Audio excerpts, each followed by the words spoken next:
Sandra, welcome to another episode of Asexualized, my asexual life. This is a place to be for education about asexuality, all things asexual, and I share my own asexual life journey in order to help you in yours.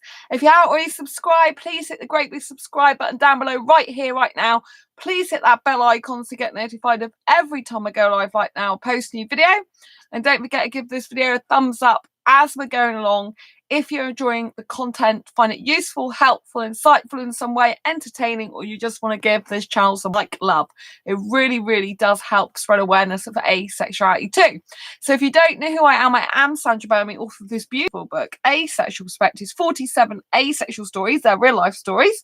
Love, Life and Sex, a celebration of asexual diversity. I'm also the founder of asexualise.com and the founder of Asexualise Academy.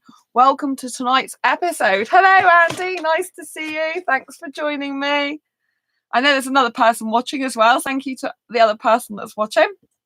So, what does it mean to be asexual and why is there so much confusion? So today I wrote a new blog post on my asexualise.com site and it was titled, What Does It Mean to Be Asexual? And there's a lot of confusion as to what asexuality is and how to tell if someone's asexual or not, how to tell if you're asexual or not.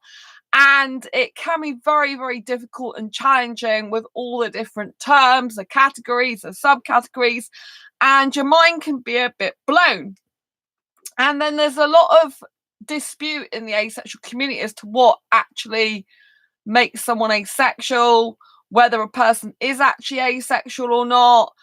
And it's very difficult. It's very difficult. And what is the confusion? Why is it so difficult, right? So asexuality is known mostly for being identified as the lack of sexual attraction, which, if people just go by that one simple definition, is a lot more easier to define if someone's asexual or not.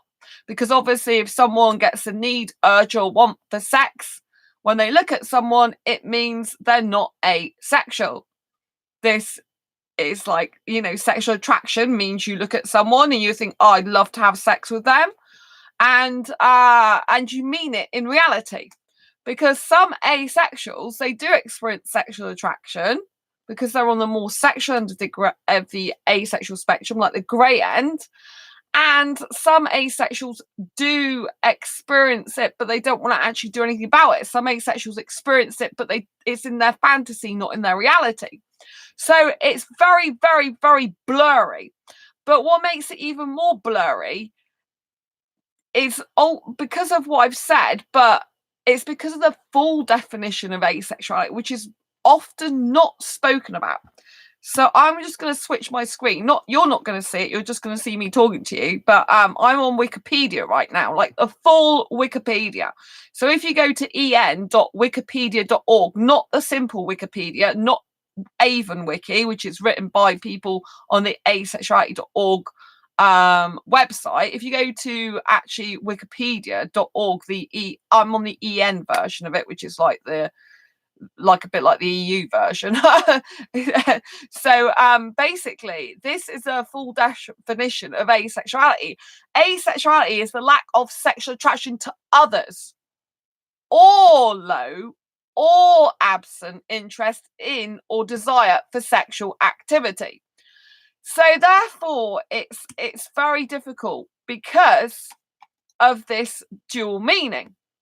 So for example, most people know it as the lack of sexual attraction, which is more clear cut if people define what sexual attraction is, because some people don't define what sexual attraction is. Sexual attraction is when you look at someone and you want to have sex with them. You look at that person, you get the urge for it, you get the feeling for it.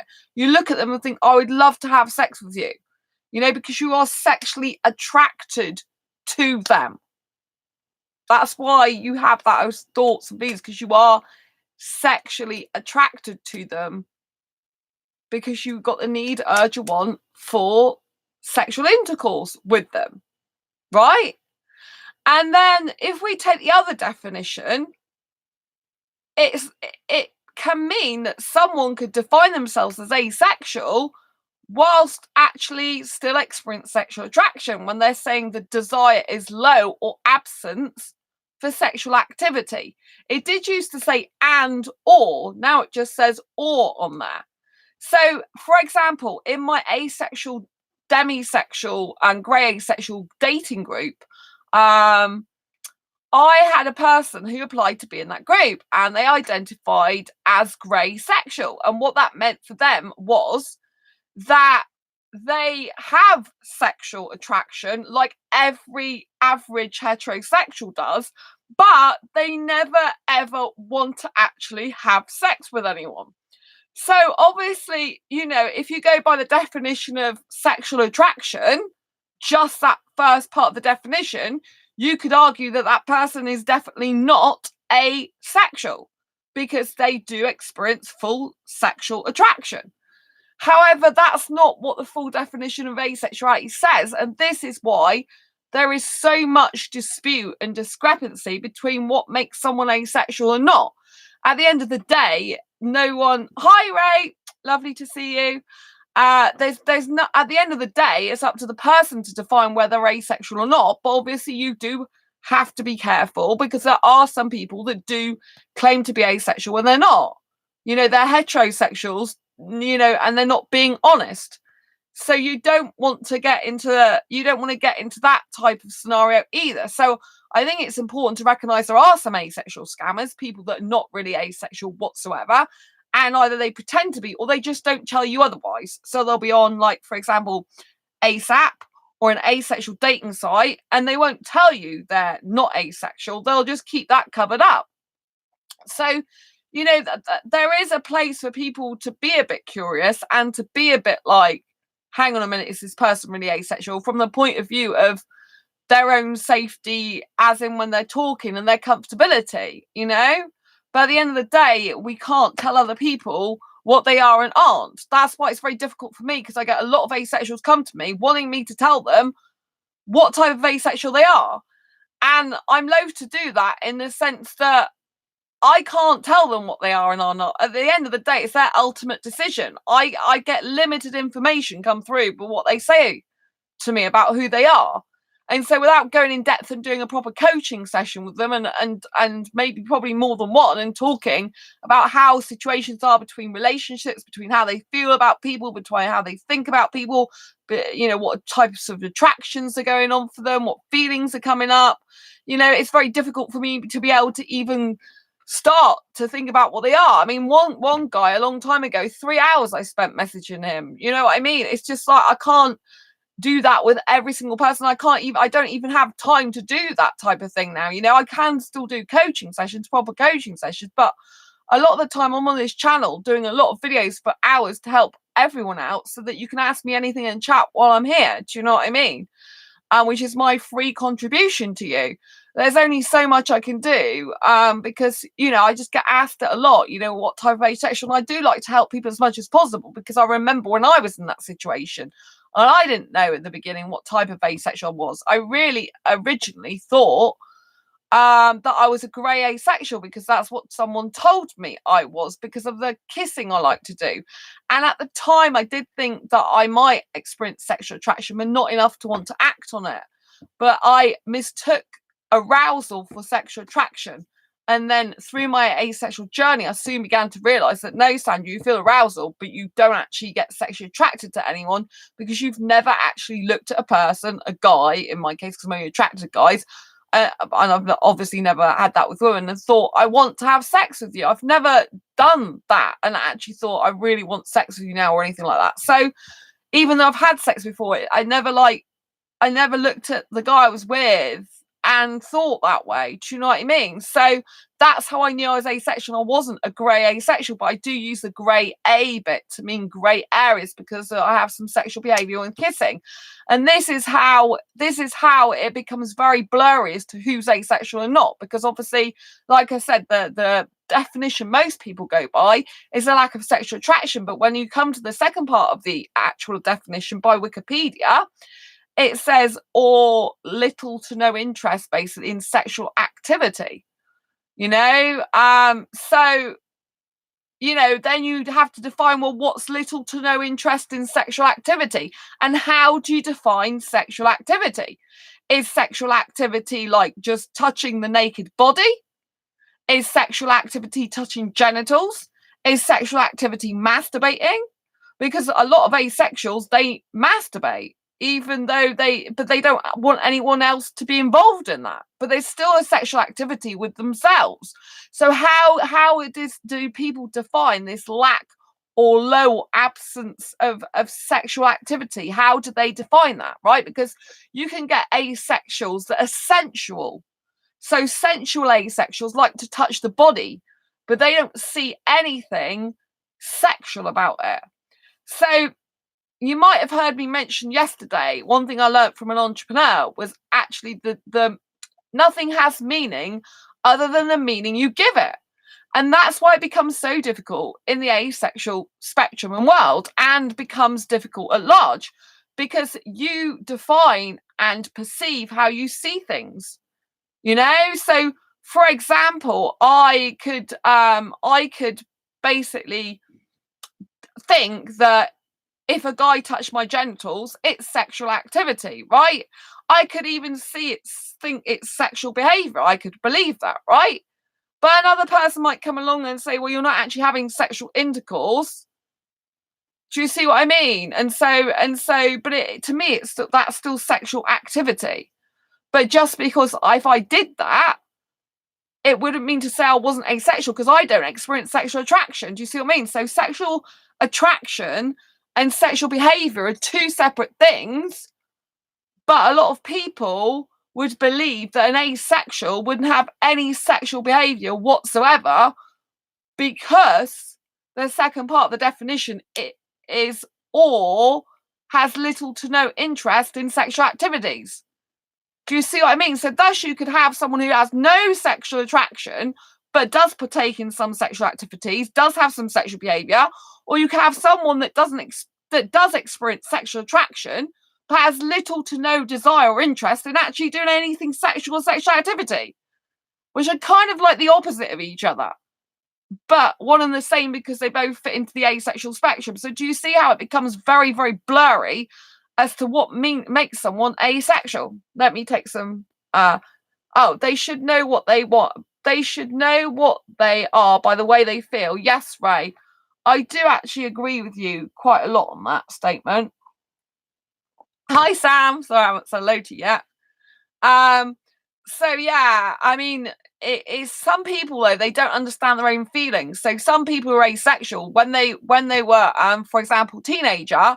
They might have heard everyone talking about the hot guys or the hot girls and getting into relationships, and they just get confused, and they don't understand why they feel different, and they don't understand, how they fit in. They don't get it. So they should know what they feel, but I think throughout people's lives, people get confused with their feelings, especially when they're younger. They get really confused because some people who are even in my book, Asexual Perspectives book, they got confused when they were younger. They didn't know, for example, if they're a girl, because they weren't attracted to guys, they thought, didn't want sex with guys, they thought maybe they're a lesbian.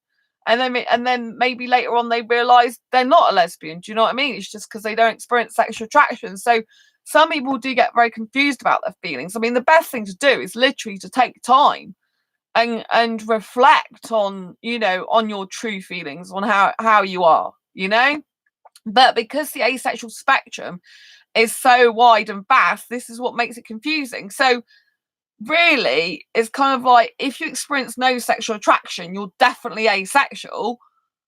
But if you have little to no interest in sexual activity, but you still experience sexual attraction, that would usually be more on the grey end of the asexual spectrum, because a grey asexual is they experience sexual attraction in limited, rare, or specific circumstances, but not enough to want to act on it.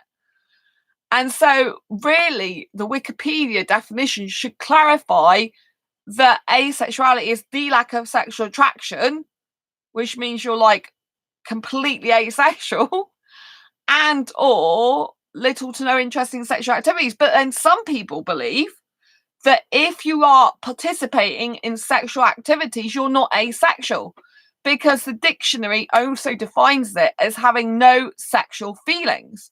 So if you are partaking in sexual activities, presumably you would have some sexual feelings maybe come up, but those feelings might not be sexual attraction. So again, the definition is a bit wishy-washy.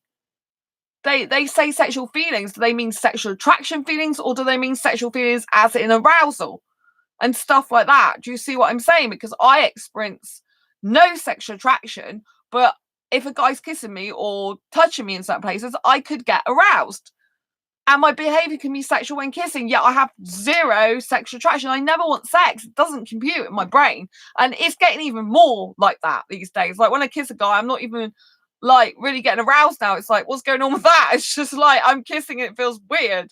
It's like, there's nothing there. I'm not getting like any, I'm just thinking I'll just enjoy the lip movement and kissing the tongue and stuff. Do you know what I mean? It's a bit weird. But that might be because I don't let them touch me in certain places. That might set off the arousal. Or it might just be because I have more arousal when I'm on my own, which seems to be the case usually. Not the right guy. But yeah, not the right guy. I did think that, Ray. Not the right guy for me. But yeah, it's good though in a way, because these guys I'm kissing, they're not going to be in a relationship with me. So it's better if I don't feel that way, to be quite honest with you. It's much better for me. You know, I don't want to get involved with the guy that doesn't want to be in a relationship with me. Do you know what I mean? It's just not, I don't want to be with that guy, you know? So yeah, so it's really interesting. So, you know, really, by and large, you know, the definition of asexuality is the lack of sexual attraction. So that means you don't get the need, urge, or want for partnered sexual intercourse. Asexuality is a sexual orientation that is the lack of sexual attraction. So when you put the word a and sexual together, that's what forms a word. And the a is very easy to understand if you think of the A as in absence of, it stands for absence of, then sexual attraction. It's very easy. I mean, a lot of heterosexuals, though, they don't understand the difference. If they see someone as asexual, they literally believe that you're a person who loves having sex because you put asexual all over your profile. They don't understand the difference because no one's told them. They don't understand it. I get it on my asexualized page. You know, I got it on one of my pages. Private, you know, like in the inbox of a business page. I want to see videos, is what the guy put. I said, well, I'm not sure what type of videos you want to see, because this is a page for asexuals and I share like asexual videos for my channel all the time. And asexuality is a lack of sexual attraction, and here's my channel. And I think he meant sex videos, you know, because people don't understand the difference. Like, that's why you can still get sexuals approach you if you put it in your profile that you're asexual, because they don't know what asexual means. Most heterosexuals do not know what asexual means. So if they see that in your profile, I think, God, you're showing off that you're a sexual being and you must really want sex. And then they're more drawn to you. Do you see what I'm saying? So unless you put an explanation after it, people or someone knows what asexual means, you're going to attract the sexuals. You're going to attract the opposite, usually, of what you actually want, because people don't understand. And it's fair enough, because I lived in the heterosexual world. I call it the heterosexual world, like it's two worlds. I lived in that type of life world for like a very long time, over half of my life, you know. And I have to say that heterosexuals wouldn't know the difference. They just wouldn't. I wouldn't have known the difference years ago. I identified as heterosexual years ago, who wasn't really into sex. I didn't know the difference. I never heard of asexuality, and even when I did hear of it, once someone told me I might be that, I never even looked it up. So do you know what I mean? You've got to really really understand that it's not heterosexuals' fault if they don't understand when they just come across the word. It's just if they don't listen and don't take it on board and be rude about it when you explain what it is, that's the time when obviously they're not being good with you. But from an outsider point of view, in terms of heterosexual, they don't know what it means. How can they know what it means unless anyone's told them any different? When you live in the heterosexual world, everything's full of sex, isn't it? The TV, the you know, like video games, even, they're very sexualized. You know, adverts, magazines. That's what makes it very difficult to you know, understand that anyone else is ever different.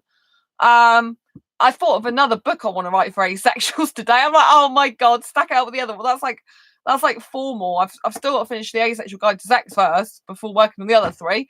But yeah, I thought of another book today. I'm like, yes, I've got to do that book. I'm like, after I wrote the blog post, I'm so creative. I come up with all these ideas. I just need the time to do everything. I've got so much I've got to finish this year before I start anything else.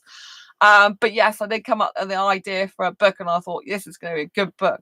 I say that with every book.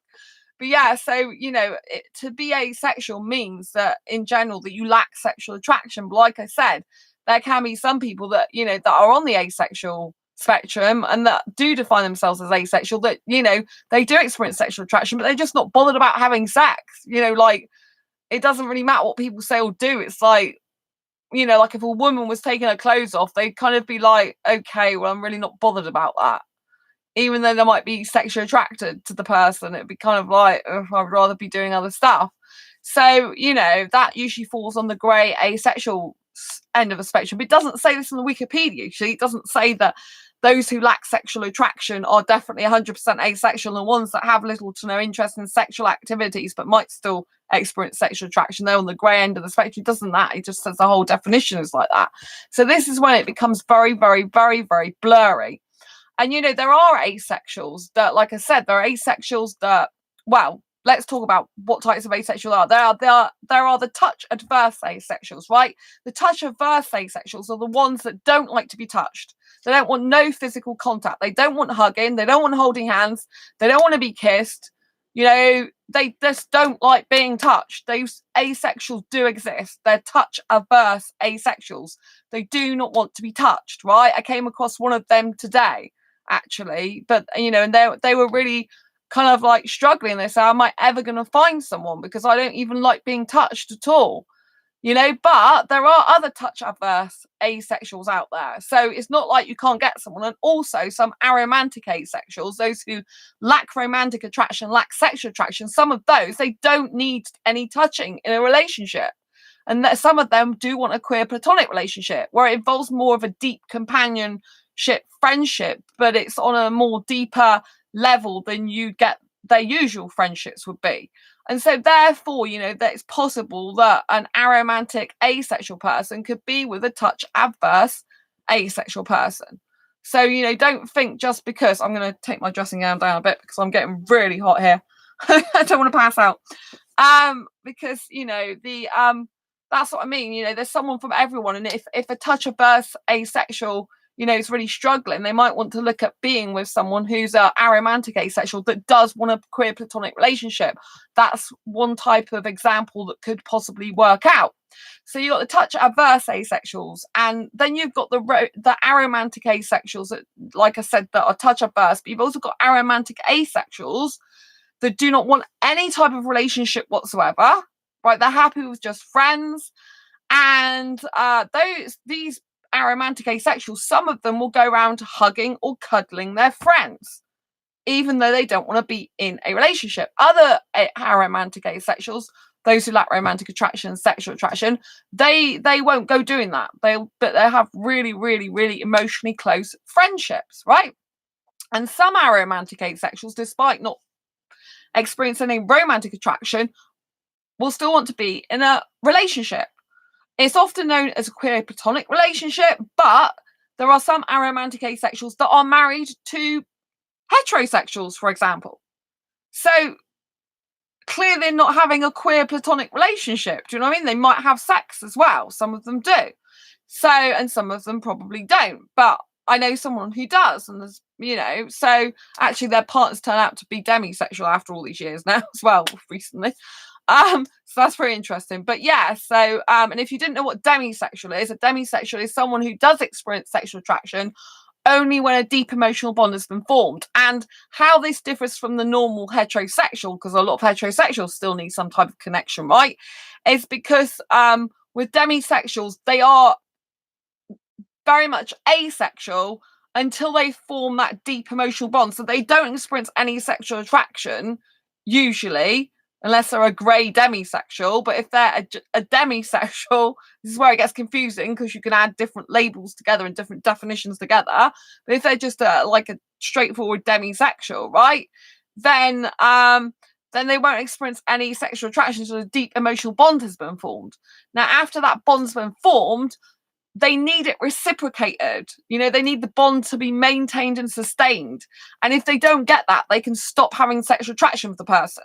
Whereas this is not the same as a heterosexual. A heterosexual would like a lot of heterosexuals still want deep connections in some way, but they will experience sexual attraction despite whether they get the connection or not. There might be certain people that they don't get sexually attracted to, but there'll be some that they do, and they will wish they could have sex with them.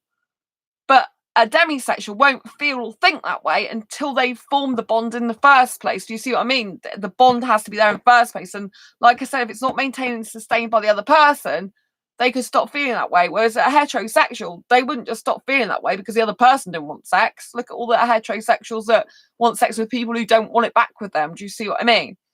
So, and obviously you've got the romantic asexuals. Now, there's so many different types of romantic asexuals. There's ones that fancy different types of genders as well. I'm a heteroromantic asexual, so I'm romantically attracted to the opposite gender. In my case, guys, because I'm female. I was born female and identify as female. And so, I'm romantically attracted to guys only. Now, I love kissing, which is very different to a lot of asexuals I find that identify themselves as heteroromantic. Ones on the more grey end of the asexual spectrum tend to, and have grey areas. They are the ones that tend to have most desire for a lot of intimate kissing. In my personal experience, again, everyone's experience is different. So that's what I found. I found a lot of the heteroromantics that don't have grey areas. They don't need the kissing. They don't need that physical intimacy. It's usually cuddling is a very, very big thing in the asexual community. A lot of asexuals do need cuddling, but they don't need the kissing. Whereas I actually need the kissing more than the cuddling, which is very weird, I think, from a female perspective, to be honest. Because I would say stereotypically, women would probably prefer the cuddling to the kissing, because it's kind of like, I would say it depends if obviously you're doing it naked or not. But if it's not naked, it's probably less sexual in some ways. But if you are doing it naked, it's probably, could be very sexual in behavior, But then it depends how you're cuddling the person and where you're cuddling. I mean, if you're, if a guy's cuddling a woman who's got his hands all over her breasts while he's doing it, that's what heterosexuals do normally, by the way. If you didn't know that, a lot of heterosexuals will come up behind the woman and will literally cuddle her from behind her, like feeling her breasts at the same time. That's a very common thing that heterosexuals do. They like feeling breasts, and they'll do that in the cuddle from behind. Do you know what I mean? So, there are quite a lot of asexuals that are spooners. So as far as I know, I didn't even know that term before, they're in bed like a spoon. But don't forget, obviously, a lot of the time you'd be like that. Presumably, the guy's hands would be on the woman's chest if he's going behind her, putting his hands on her like this. Do you know what I mean? So you have to think really seriously and carefully about what being asexual means to you, and all the different areas that you may or may not like to be touched, because sexual behavior isn't the same as sexual attraction. But as we've defined asexuality as the lack of sexual attraction and or little to no interest in sexual activities, what does that actually mean? Like, it could mean that two asexuals are very different. One asexual could lack sexual attraction yet liked being touched, like some sexual activities. But then you could have the person who's asexual, who has no interest or little interest in sexual activity, experiences sexual attraction, but they're not bothered about sex and may not want to do much sexual activity whatsoever. Do you know what I mean? And so those could be completely imbalanced, yet they're both asexual. Yet one of them's more of a pure asexual in the sense that they don't experience any sexual attraction, but they've got some of their behavior is less asexual than the other person that experiences sexual attraction, but who doesn't want to do any sexual activity, who's not bothered about it. Do you see what I mean? So that is why you've got these juxtapositions of different opinions, of different feelings, and of different ideas of what it means to be asexual. And it can be, it can be very, very confusing. So most people stick to the definition of the lack of sexual attraction because it's a lot easier to define someone like that. But just because it's easier doesn't mean to say it's the one right way to do it. Do you see what I mean? You can't, that's like saying, you know, something is what it is, but it isn't, because you've decided it's a lot easier to say it isn't. You know what I mean? So it's kind of very, very difficult, I think. And I think this is why it's very confusing, you know, because you do get some people who aren't asexual, who come into the asexual community pretending they are asexual, or just don't say otherwise. I have the people that I admire or have respect for, I should say, are the ones that are heterosexual. They come on asexual dating sites and they say, look, I am heterosexual, but I'm not bothered about sex or sexual activity. I want a sex-free relationship. Whether they actually mean that long term or not, I don't know. You know, but I think it's nice when they actually admit that what sexual orientation they are. Why shouldn't they admit it? Like, you know, they should, if they're being honest. I had a mature conversation with my boyfriend about the same stuff. I'm chills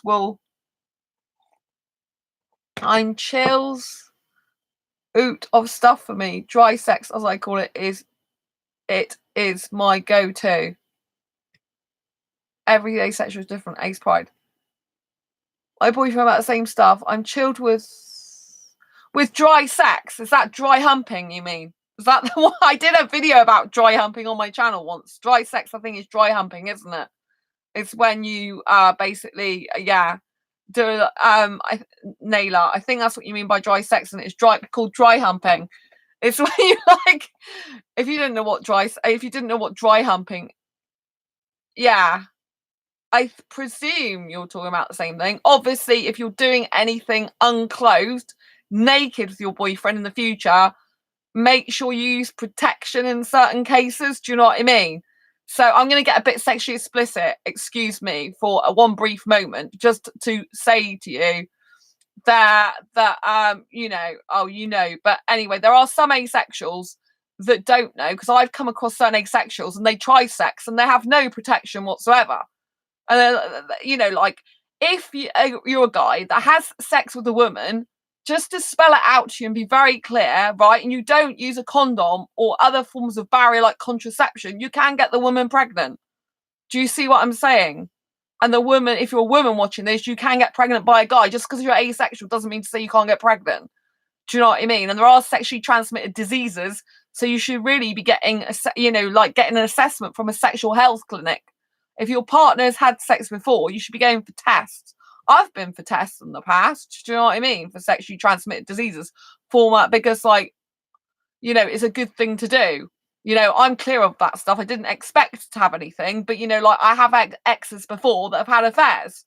And if you've ever been with a boyfriend that's had an affair, you want to be getting checked out, because you don't know what they've been doing with the other person to pass stuff on to you.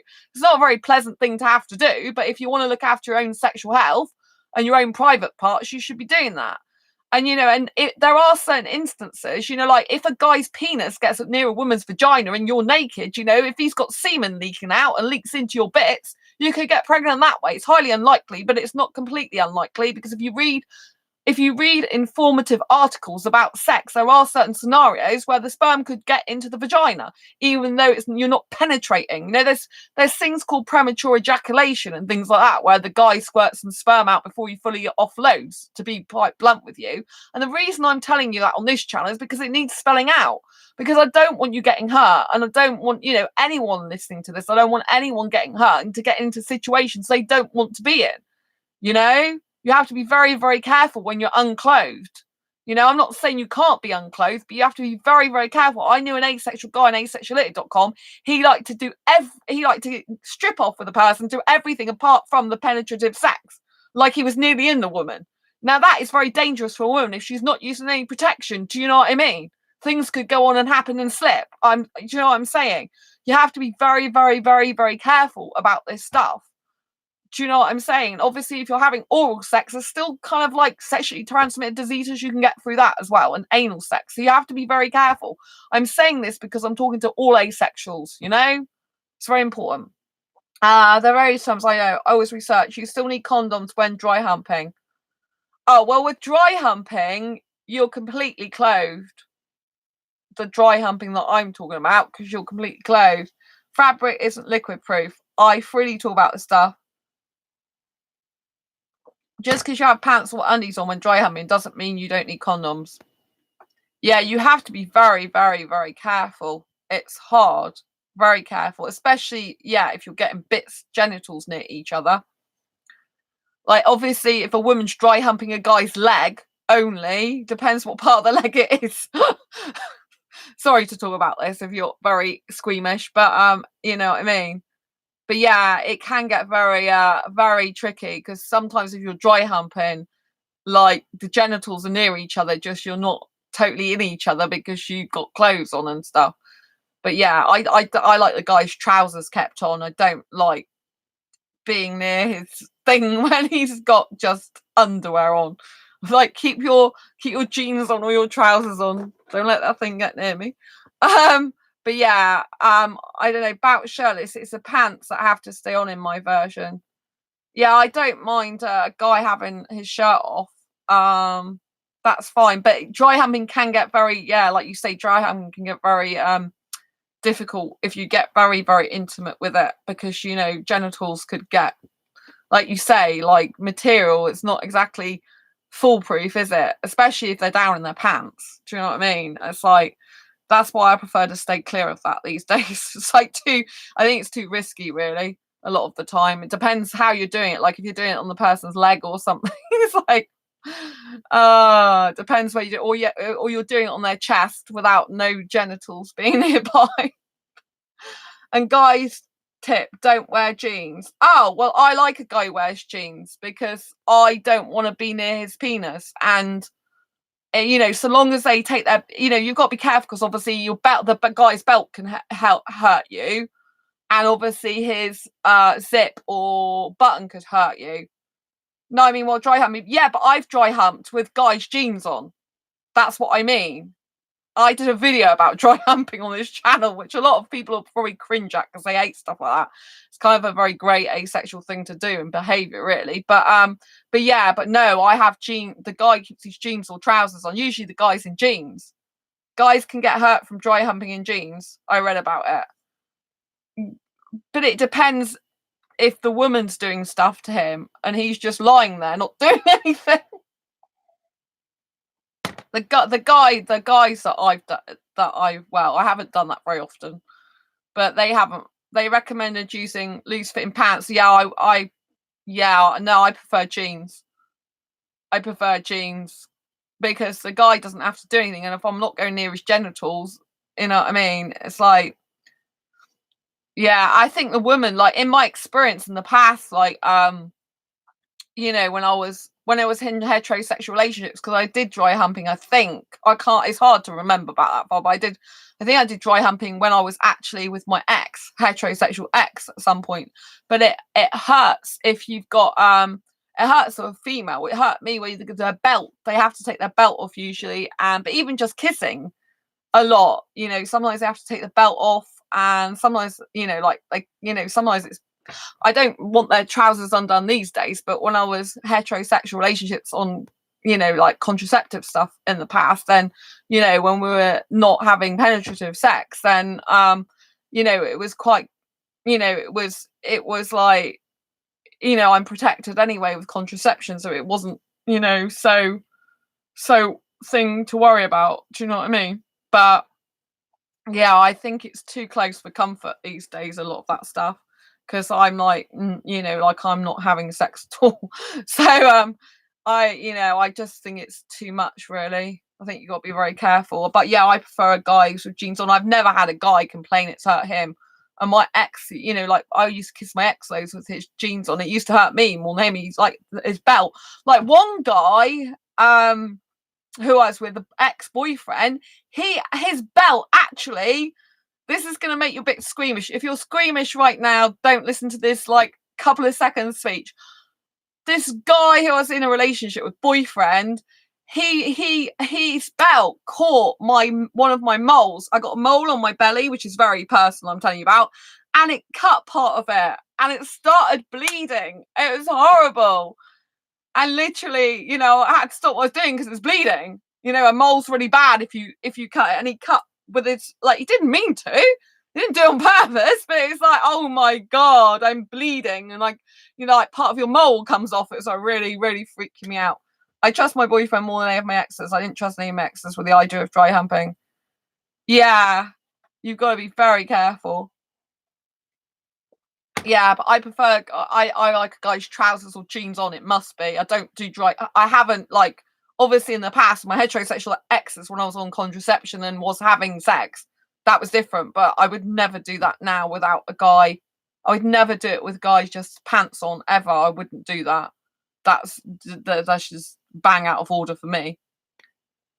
Yeah, don't trust the wrong person, because if you have to have, like you say, contraception if you're gonna like do stuff with his pants, because it's too, he can easily squirt his sperm all over his pants or out of it. Do you know what I mean? With the hole they have, it's just like, it's not a good idea. It's really not a good idea. I don't, the guy has to keep his trousers on, has to keep everything on for me. Like, even, but I think, once I got a bit too close for comfort doing that, and I'm like, I don't really want to be doing that again, to be honest. It's just a bit much these days, but it depends what part of the body you do it with, I think, and how you do it. Or he or she could dominate the other and lead it to rape. Eek. Yeah, it's not good. I mean, I've never had a guy dry humping. I mean, I think it's something a woman does more than a guy, isn't it? I don't think I've had a guy dry humping me. Just, I mean, obviously the guy does stuff back, I think, but usually with me, I think it's just me. I think it's just me doing stuff. I can be in control of it then. That's what I would say as well to some women, who watch this channel. Like, if you want to be in control of the situation, there's nothing wrong with a woman going on top. There's a lot of people that think, like, men have to do the on top position if you're having sex, or doing kissing or anything like that. But the woman can go on top. I prefer it a lot of the time. I like, it depends how heavy the guy is, but one of my exes, long-term exes, was 14 stone, and he nearly crushed me when he was on top of me. Do you know what I mean? Like, no offense to people who are 14 stone, it was just that his weight when he was on me, kissing me, or having sex at a time. No, we didn't have sex. We only had sex 3 times in that relationship, I think it was, in a lot of years. So it would have been when he was kissing me, I think. Unless it was one of those rare times. And it's just like, it was too much. It's just really, when he was on top of me, it just hurt because he was too big for me. It's common at parties where making out leads to sex and one or two didn't intend for sex in more of a submissive person. I don't go to those type of parties usually. Like, if you're yeah, I mean, the thing is that a lot of heterosexuals think that making out is a prequel to sex, and some asexuals do like making out. And making out, I don't, it's a very difficult term for me to use because it's something I've never ever used before, and I'm like, for me personally, I'm like, what the heck's making out? But it's when you kiss, but can't believe you're opening up this much. Oh, don't worry, Naylor, it's fine. Love you lots. But yeah, when you're like, I can't even remember what I was going to say now.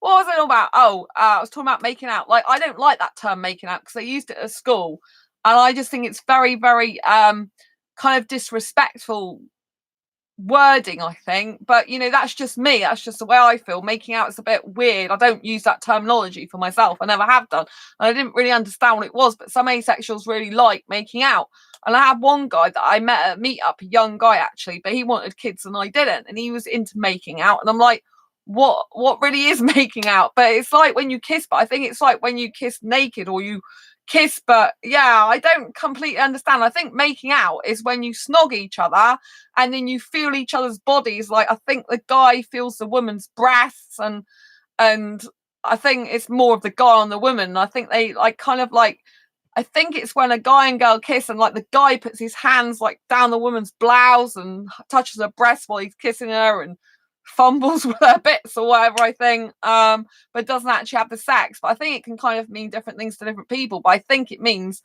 kissing and being naked and touching naked parts of the body. So, for example, I think if a guy was making out with a woman, he would be kissing her, but he would be putting his hand down her blouse and stuff like that and feeling her breasts, and it makes me cringe even talking about it. It's just, oh god. So I don't like the words making out. It makes me feel sick. I just creeps me out. I don't like the idea of a guy putting his hands down my top. I don't mind kissing, but it's like, put your hands around my back, make me feel nice and secure, please. I'll pass. Yeah, exactly, Sam. But I guess two guys might do it as well. But I presume if a guy was making it out with another guy, he'd be snogging him, and then he'd be like taking his shirt off and stuff, and doing other stuff maybe. But yeah, I think you will pass. But yeah, I don't like the idea. But I think usually making out is more of a term that guys do with women, and they like, I think they kiss and then they touch their breasts and things like that. Usually it involves breast touching, and I'm like, don't touch my breasts. Mine, thank you very much. I get really funny about that these days, like I just don't like that idea really. I'm up for exploring. That's good. Yeah, I mean, it's like I've been in heterosexual relationships. I've done I've been completely naked. I've done lots of, I've done oral sex, had oral sex. One of my exes, long-term ex, wanted to try anal sex, and I'm like, no, like he started to go behind me. I'm like, what are you doing? He's like, oh, I'm like, no, I'm not having that. And that he stopped straight away. He didn't penetrate me. I'm like, thank God, because I did feel penis in my bum, like near my, like on the tip of my, like it's tip on my bum. I'm like, hole. I'm like, what are you doing? I'm like, no, don't do that. But he didn't do it. Thank God. Like at least he was very good like that. He would always listen to me. I didn't even know. I'm like, I was in shock to be quite honest. A guy can be shirtless, just don't want to see the rest. I don't like the sound of making out. I could never do oral. Yeah, I've done it and I've had it done to me. You you gag.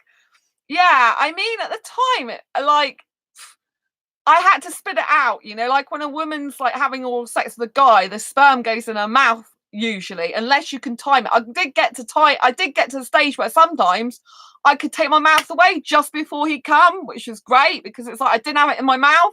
And I can feel when it was about to happen, so I like quickly take your mouth away. But then obviously it's messy because it goes everywhere, all over the bed, all over you, or whatever. And it's like a bit gross. I'm talking about really intimate, gross stuff here. My mouth is not able to do that, but you don't put your mouth completely over everything. You just suck the end bit. Like, do you know what I mean? But it's like but I had that stuff in my mouth and had to spit it out a lot of the time. It tastes gross. It's disgusting. But some guys love having oral sex with a woman. They love the taste of the vagina stuff. Some guys love that, which is very bizarre to me, but they do.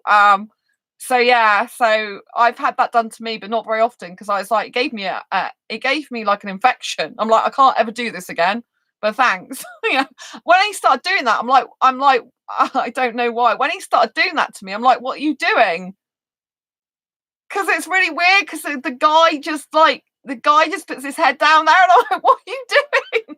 I didn't know what he was doing. I didn't know I was asexual at the time, but if you look back at it, it's pretty obvious I was, because most people would naturally know what the person's doing. And I was like, what are you doing? I didn't understand. I'm like, what?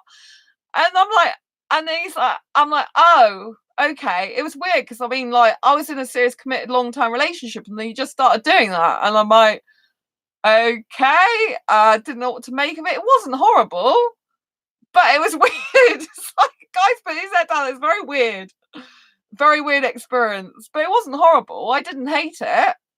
Do you know what I mean? It's better. It's probably better than having penetrative sex, to be honest, because I'm not interested in penetrative sex. I don't really get anything out of it, but I don't like. Do you know what I mean? It gave me infection, so I couldn't do that anyway. But I think, like some people, some asexuals, they do prefer to do that type of thing. They have penetrative sex. They just can't stand the penetration. But I have penetrative sex, but I don't really want to do that ever again. It's not really my thing. It doesn't like, and if the guy's penis is the wrong size, it just hurts. You know what I mean? Or there's no point because it's too small. It's just like, really, do you know what I mean? It's like, it's not practical.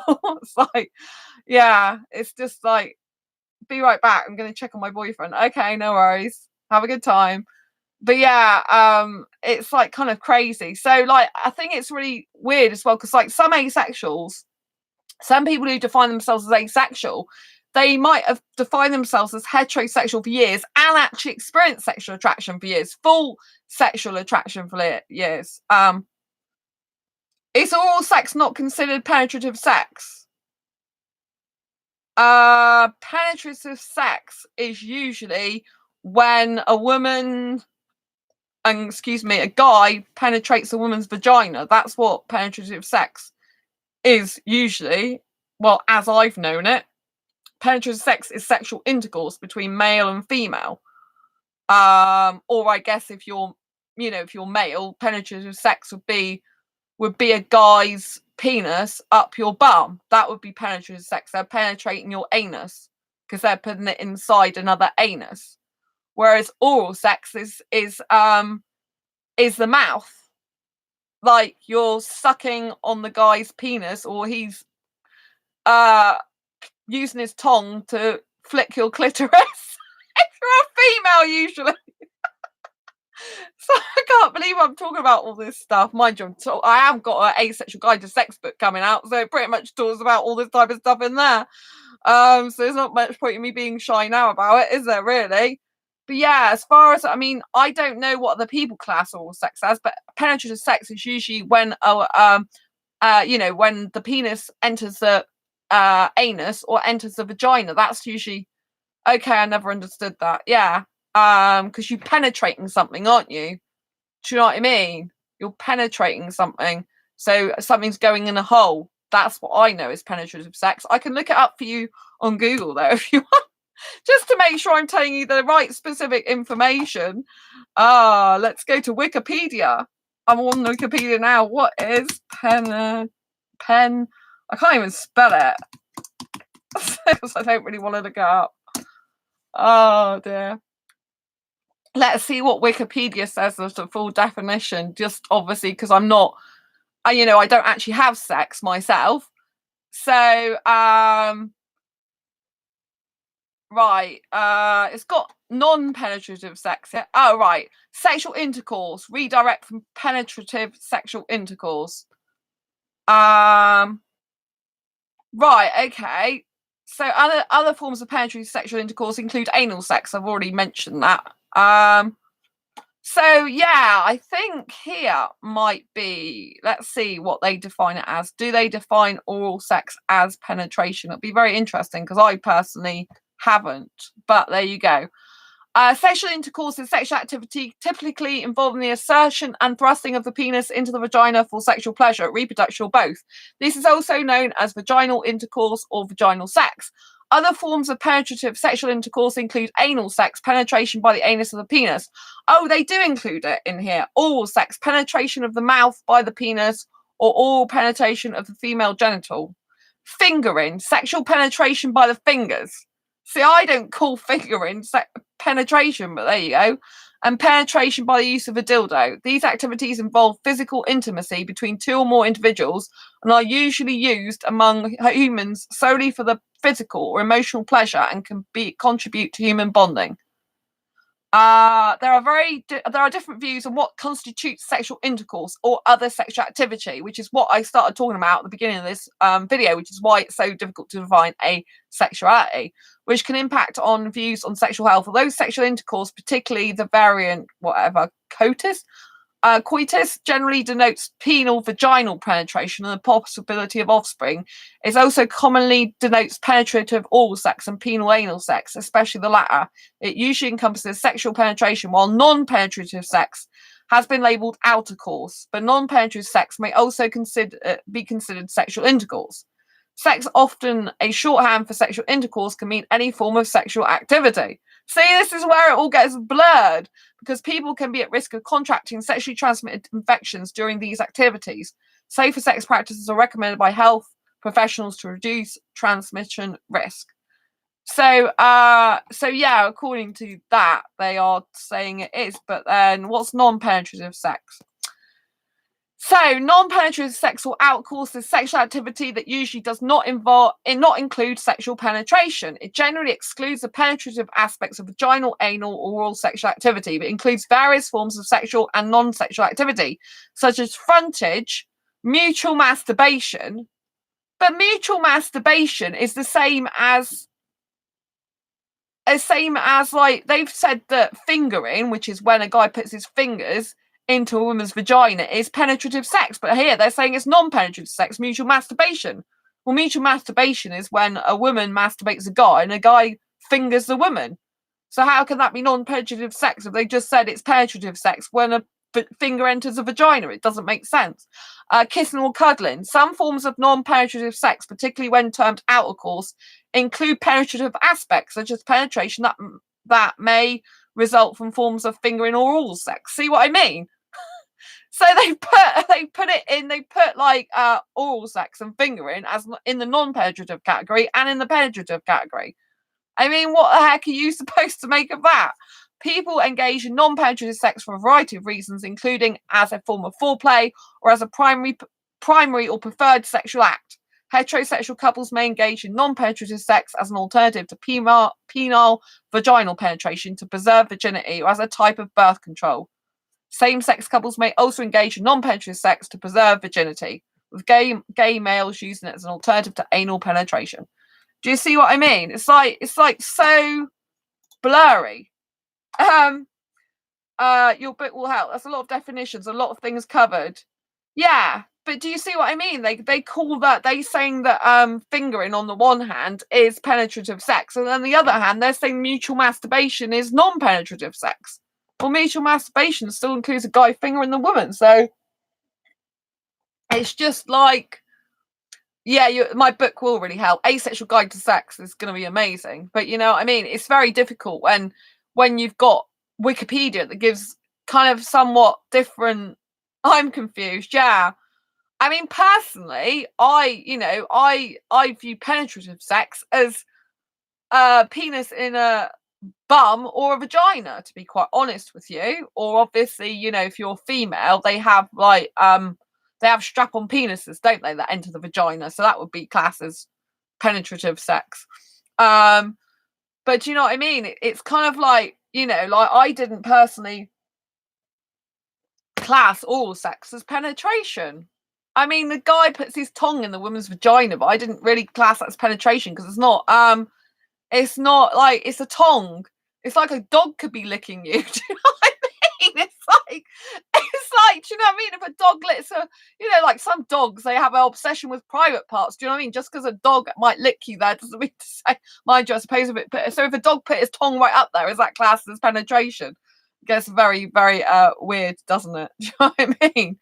But yeah, it can be really difficult because I class penetrative sex as anal or vaginal. I don't class oral sex as penetrative sex. Because it's like a tongue or a mouth. Do you know what I mean? Like you're just covering a certain area. It's just like weird to me. It's like, but there you go, you know. I call making love with a tongue when I put my tongue in someone's mouth, a guy's mouth, not female.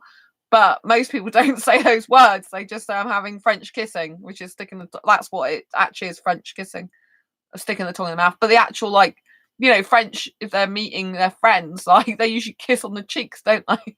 Not in the mouth. It's just very weird. But yeah, it's it is, you know, so yes, when you say is oral sex not considered penetrative sex, by definition of Wikipedia, they are in a way, they are saying yes, sex stuff always confuses me, but I have no plans to engage in it, so all good. Yeah, exactly. It's very confusing though, isn't it? Do you know what I mean? I mean, Sam doesn't want sex at all or anything to do with it. So, you know, and there are quite a lot of asexuals like Sam, do you know what I mean? That don't want anything to do with it whatsoever and do any sexual activity. But if you do want to do some sexual stuff, it kind of does get a bit confusing.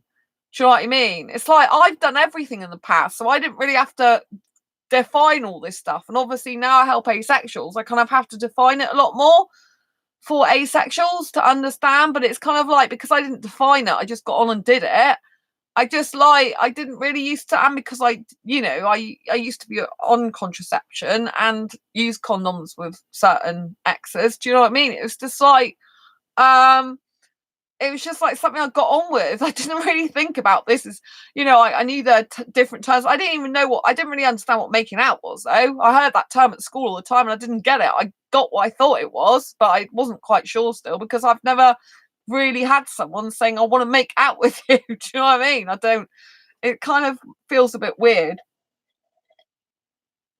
it's kind of like feels a bit weird. So, you know, when I was before in the past, I didn't have to define it because I just got on with it. Apart from, you know, I knew that I wouldn't, you know, I've never had anything to do with BDSM or kinks or fetishes or anything like that. They don't even enter my vocabulary, and they never did in the past.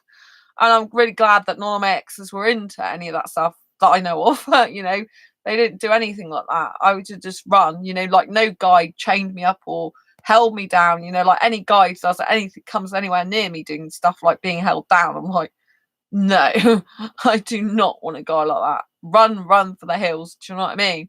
Like, I would rather be in control myself of the situation. I'd rather be on top of a guy kissing him than the other way around if need be. Because sometimes, a lot of the time, when a guy's on top of me, it just hurts me. It's like, do you know what I mean?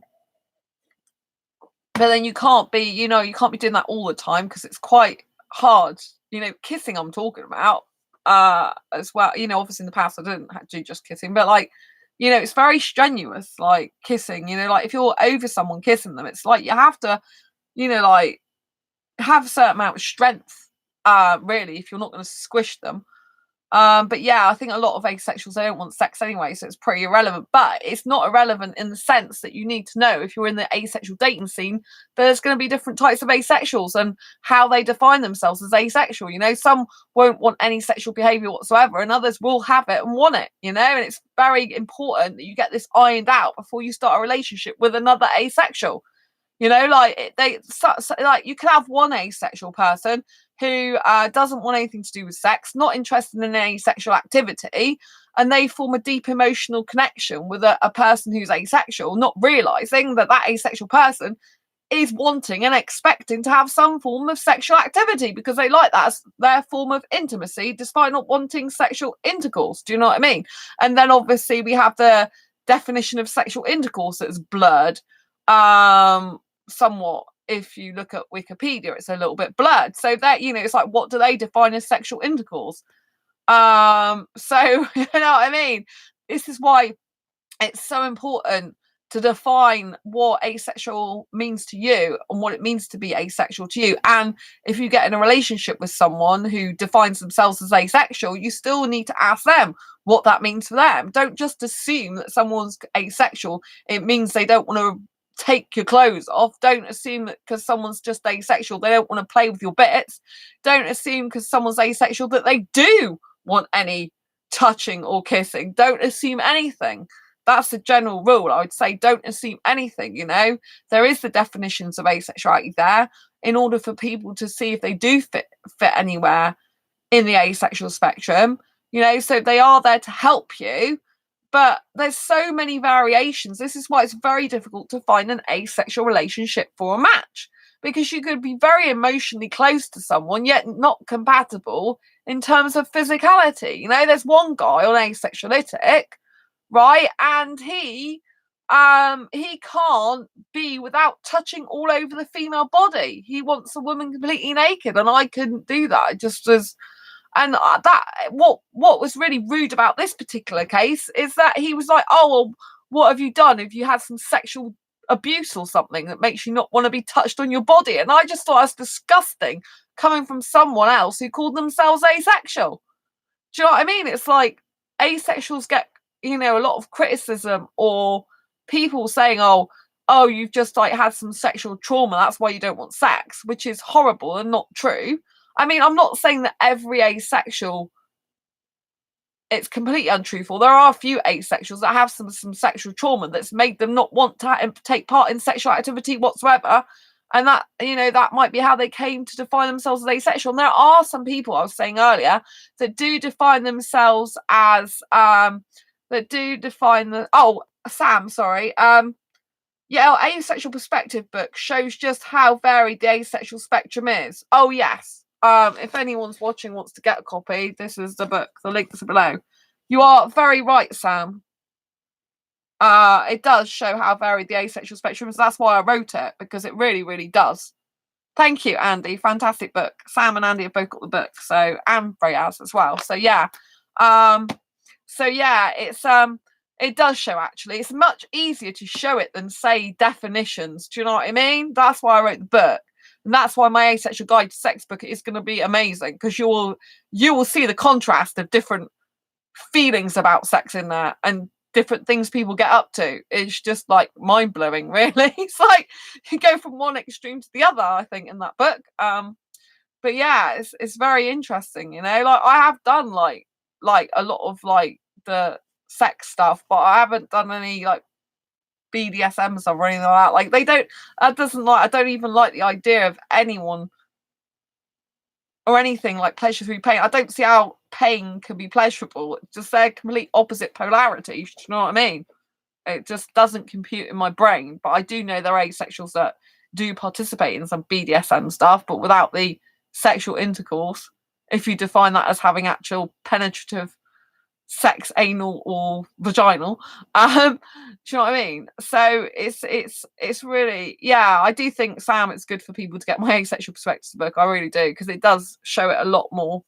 And like I said, it's you know, like, I mean, obviously if someone's watching this and they're like looking at people thinking I want sex with them and actually would love to do that in reality, then no, they're not asexual. I just want to make that clear. I don't, you know, because obviously I'm talking about a lot of sexual stuff. I don't want people to come on this channel and think, oh, well, I like doing anal sex. I like doing oral sex. I'm asexual. You know, you're not asexual. You know, like if you experience sexual attraction and then want to do those things, do you know what I mean? BDSM isn't all about pain. It can be psychological domination too. Yes, but why would you want someone to psychologically dominate you? Because, you know, psychological domination is manipulation, is it not? But, you know, is it not? Isn't psychological domination manipulation of the mind? Because you're asking someone to psychologically dominate you, which means be in control of your brain, in effect, and tell you what to do and direct you. So, I mean, I'm just putting it out there. I do know asexuals that do participate in BDSM, but in a safe and controlled way.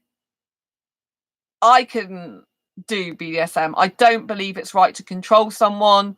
I don't believe it's right to give someone any pain. I personally couldn't do it. I would feel terrible about myself if I did anything like that. And, you know, it's psychological domination.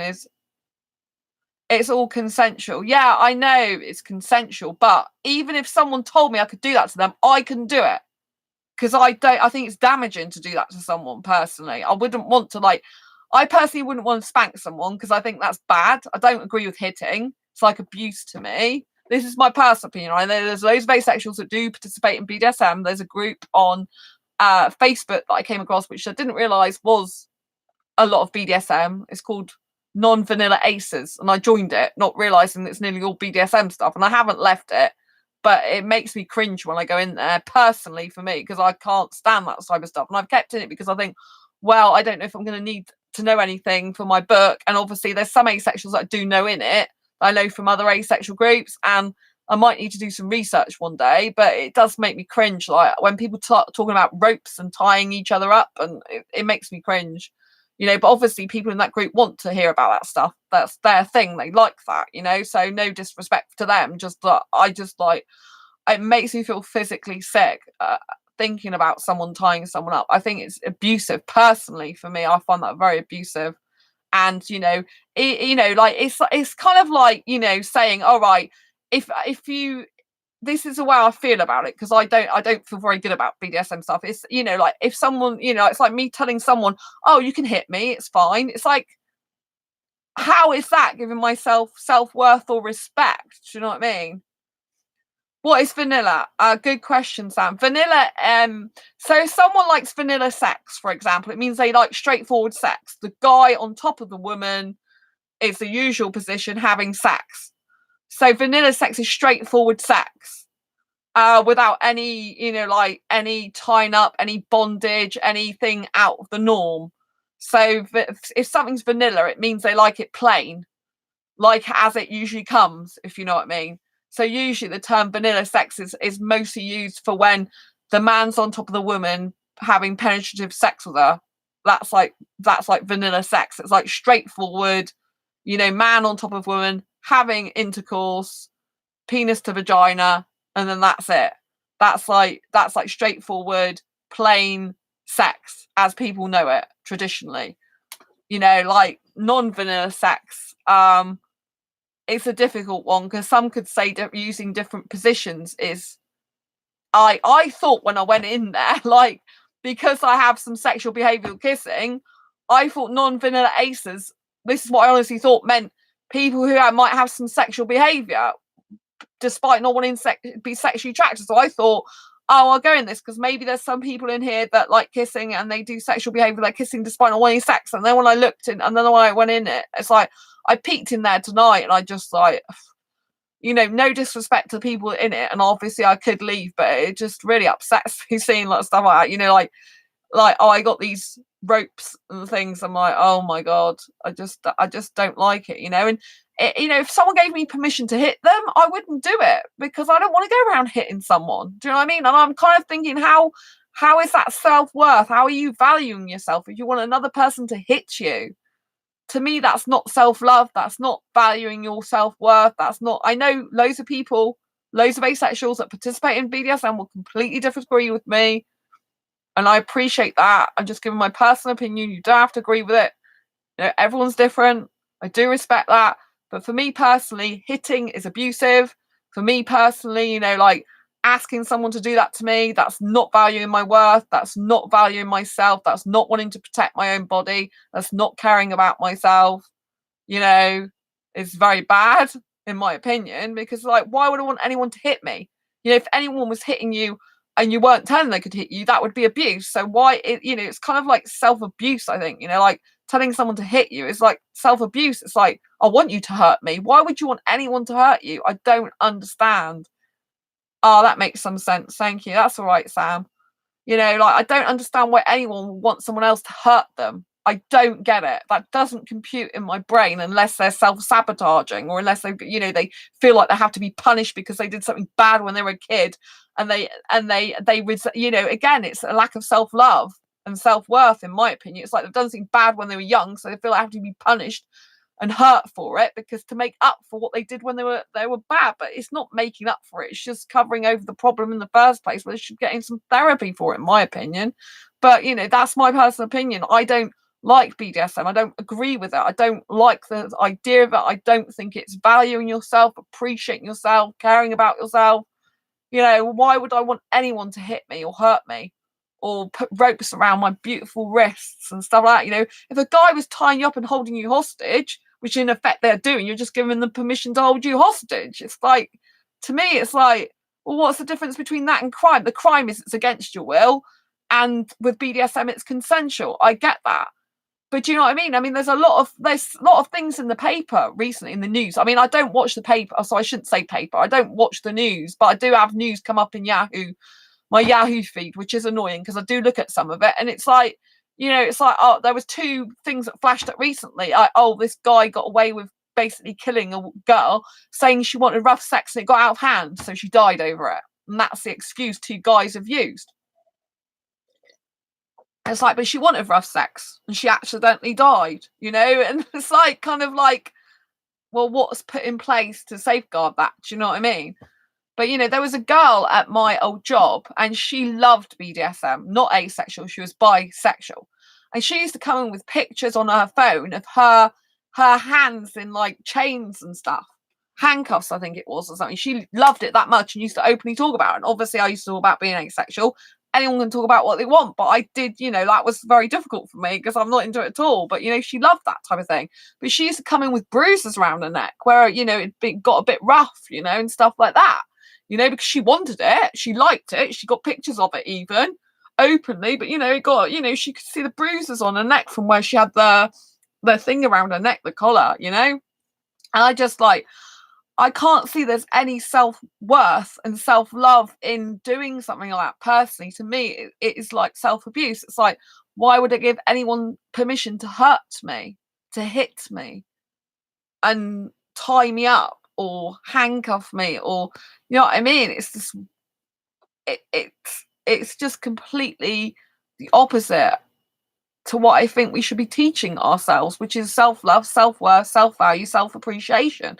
And if we can't get turned on enough by doing normal sex stuff, then we just leave it and think about other things and do other things. Do you know what I mean?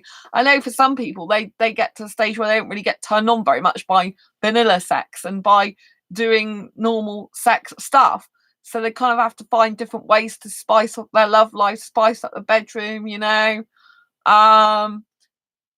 so they do try different things. I do get that, and I know people would do it. It doesn't matter what I say, in my opinion, because people will do it anyway if they want to do it. They're grown adults; they can choose what they like to do. But I personally, I couldn't. I've actually had a guy on ASAP a long time ago saying he wanted a woman to dominate him. I've had other guys as well. I had an Indian guy who wasn't in the UK though, saying that he was looking for a dominatrix asexual. I couldn't. In terms of like dominating, in terms of like my strong personality, I'm definitely not passive. I'm more of, I guess, a dominant character, if you want to call it that. But I don't like the idea of domination and dominating a guy. I think it's not a healthy relationship, that type of thing. And I wouldn't want to be in that position where that's my responsibility, is to tell a guy what to do. And some of them like to be tracked. I like to be tracked really badly. There's when I was looking at dominatrix stuff a bit, because this asexual guy in ASAP, for example, was really into that, and he did live in the UK. I later found out he's still married, so that was the end of that. But yeah, I looked into it a bit, which was very difficult, and I came across this site where there's a female dominatrix, and there's loads of guys after her, presumably married in relationships, half of them.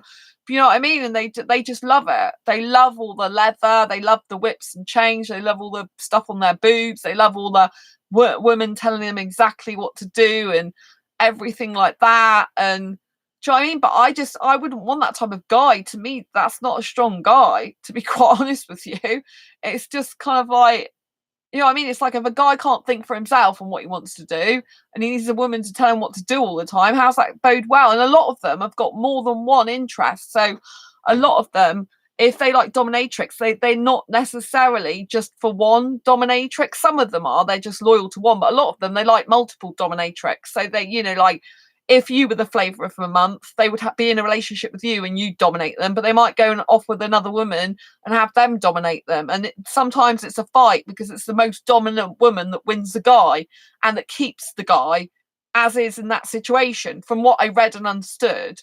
So, for example, if I said that I would be a dominatrix, just for example, and tried it out, but I wasn't being very dominant, that guy would lose interest in me and he would go with another woman who was actually a dominatrix, who could tell him what to do, who could do all the things he wanted to do. And, some of the stuff, some of them like to just like be on the floor like a dog walking around the woman, and the woman, like treat him like dirt, basically. That's what they enjoy. And so, like some like some guys like doing all the housework for a woman, the woman to dominate that. I mean, that's the only thing I found helpful. I'm like, well, I hate housework. I'm like, well, I could but I wouldn't want to tell a guy to do my housework for me. I'd rather like if he wants to do it, you know what I mean? Because it's like in the past, years and years ago, I used to be a very possessive person in a relationship, right? And I had to learn to not be possessive. And the reason I was like that was because a lot of the time, even though it's no excuse because I don't think it's good,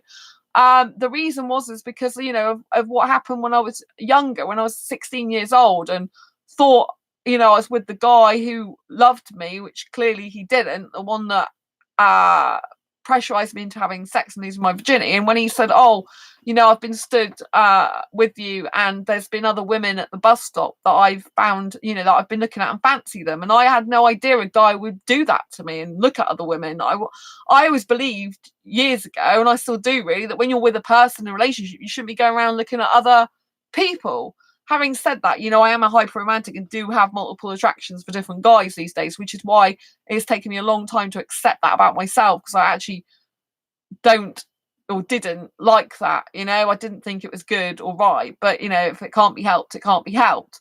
But in his case, it was quite malicious in the sense that, oh yeah, he broke up with me and then so, oh yeah, I've been looking at other women, the woman was next to you in the bus stop, and I had no idea about this, and it just really upset me. And then I started to get more possessive after that, because I didn't trust guys. I thought they're all going to go off and leave me with other women.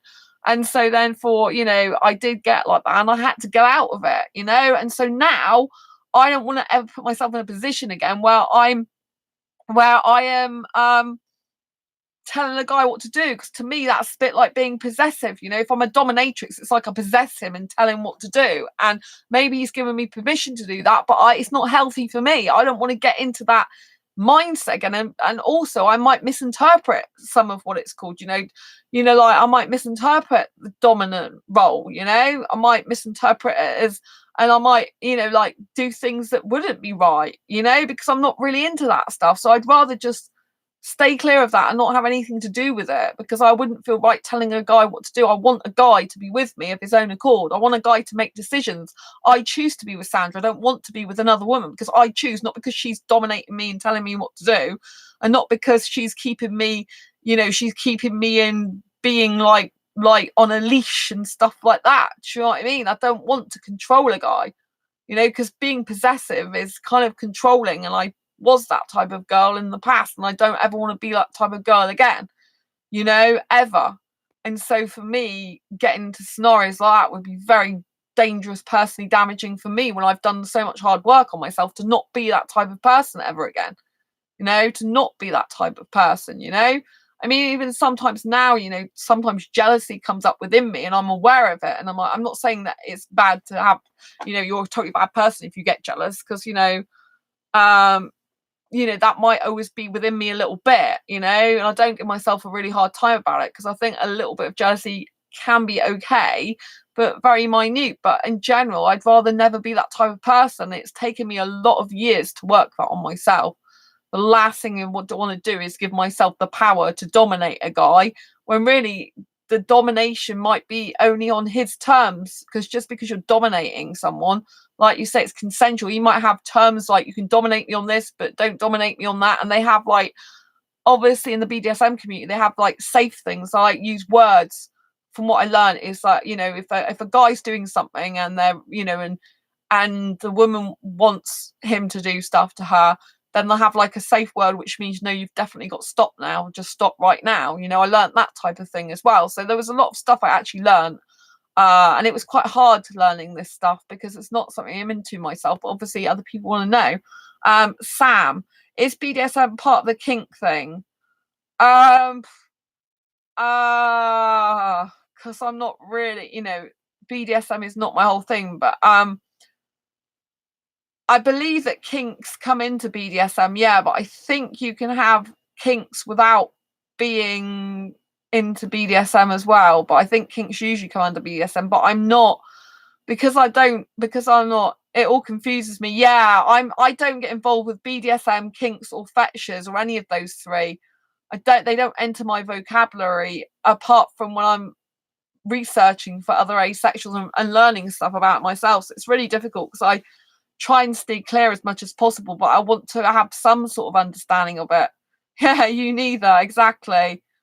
I really need a guy who's not into that. I mean, none of my heterosexual exes were, thank God. My last heterosexual ex, like long-term ex, not the short-term relationship I had, the last long-term ex, he was good at doing different sexual positions, different sex positions, and that was like as adventurous as I want to go. Do you know what I mean? I don't want to have sex anymore, but if I was, that would be as adventurous as I would want, and I just let him get on with that. But that wasn't hurtful stuff, it was nothing nasty. And sometimes some positions were more comfortable, actually, because I used to get some pain with sex. So sometimes, for example, when he went on the side with me, sometimes that was better for me. It was less painful. So actually, sometimes when you experiment with positions, but none of it was tied down, none of it was nothing like that. It was just trying different positions out, and so it gives a different sensation, basically physically, putting it quite blunt with you. So, but kinks and fetishes do come into BDSM. I know that, but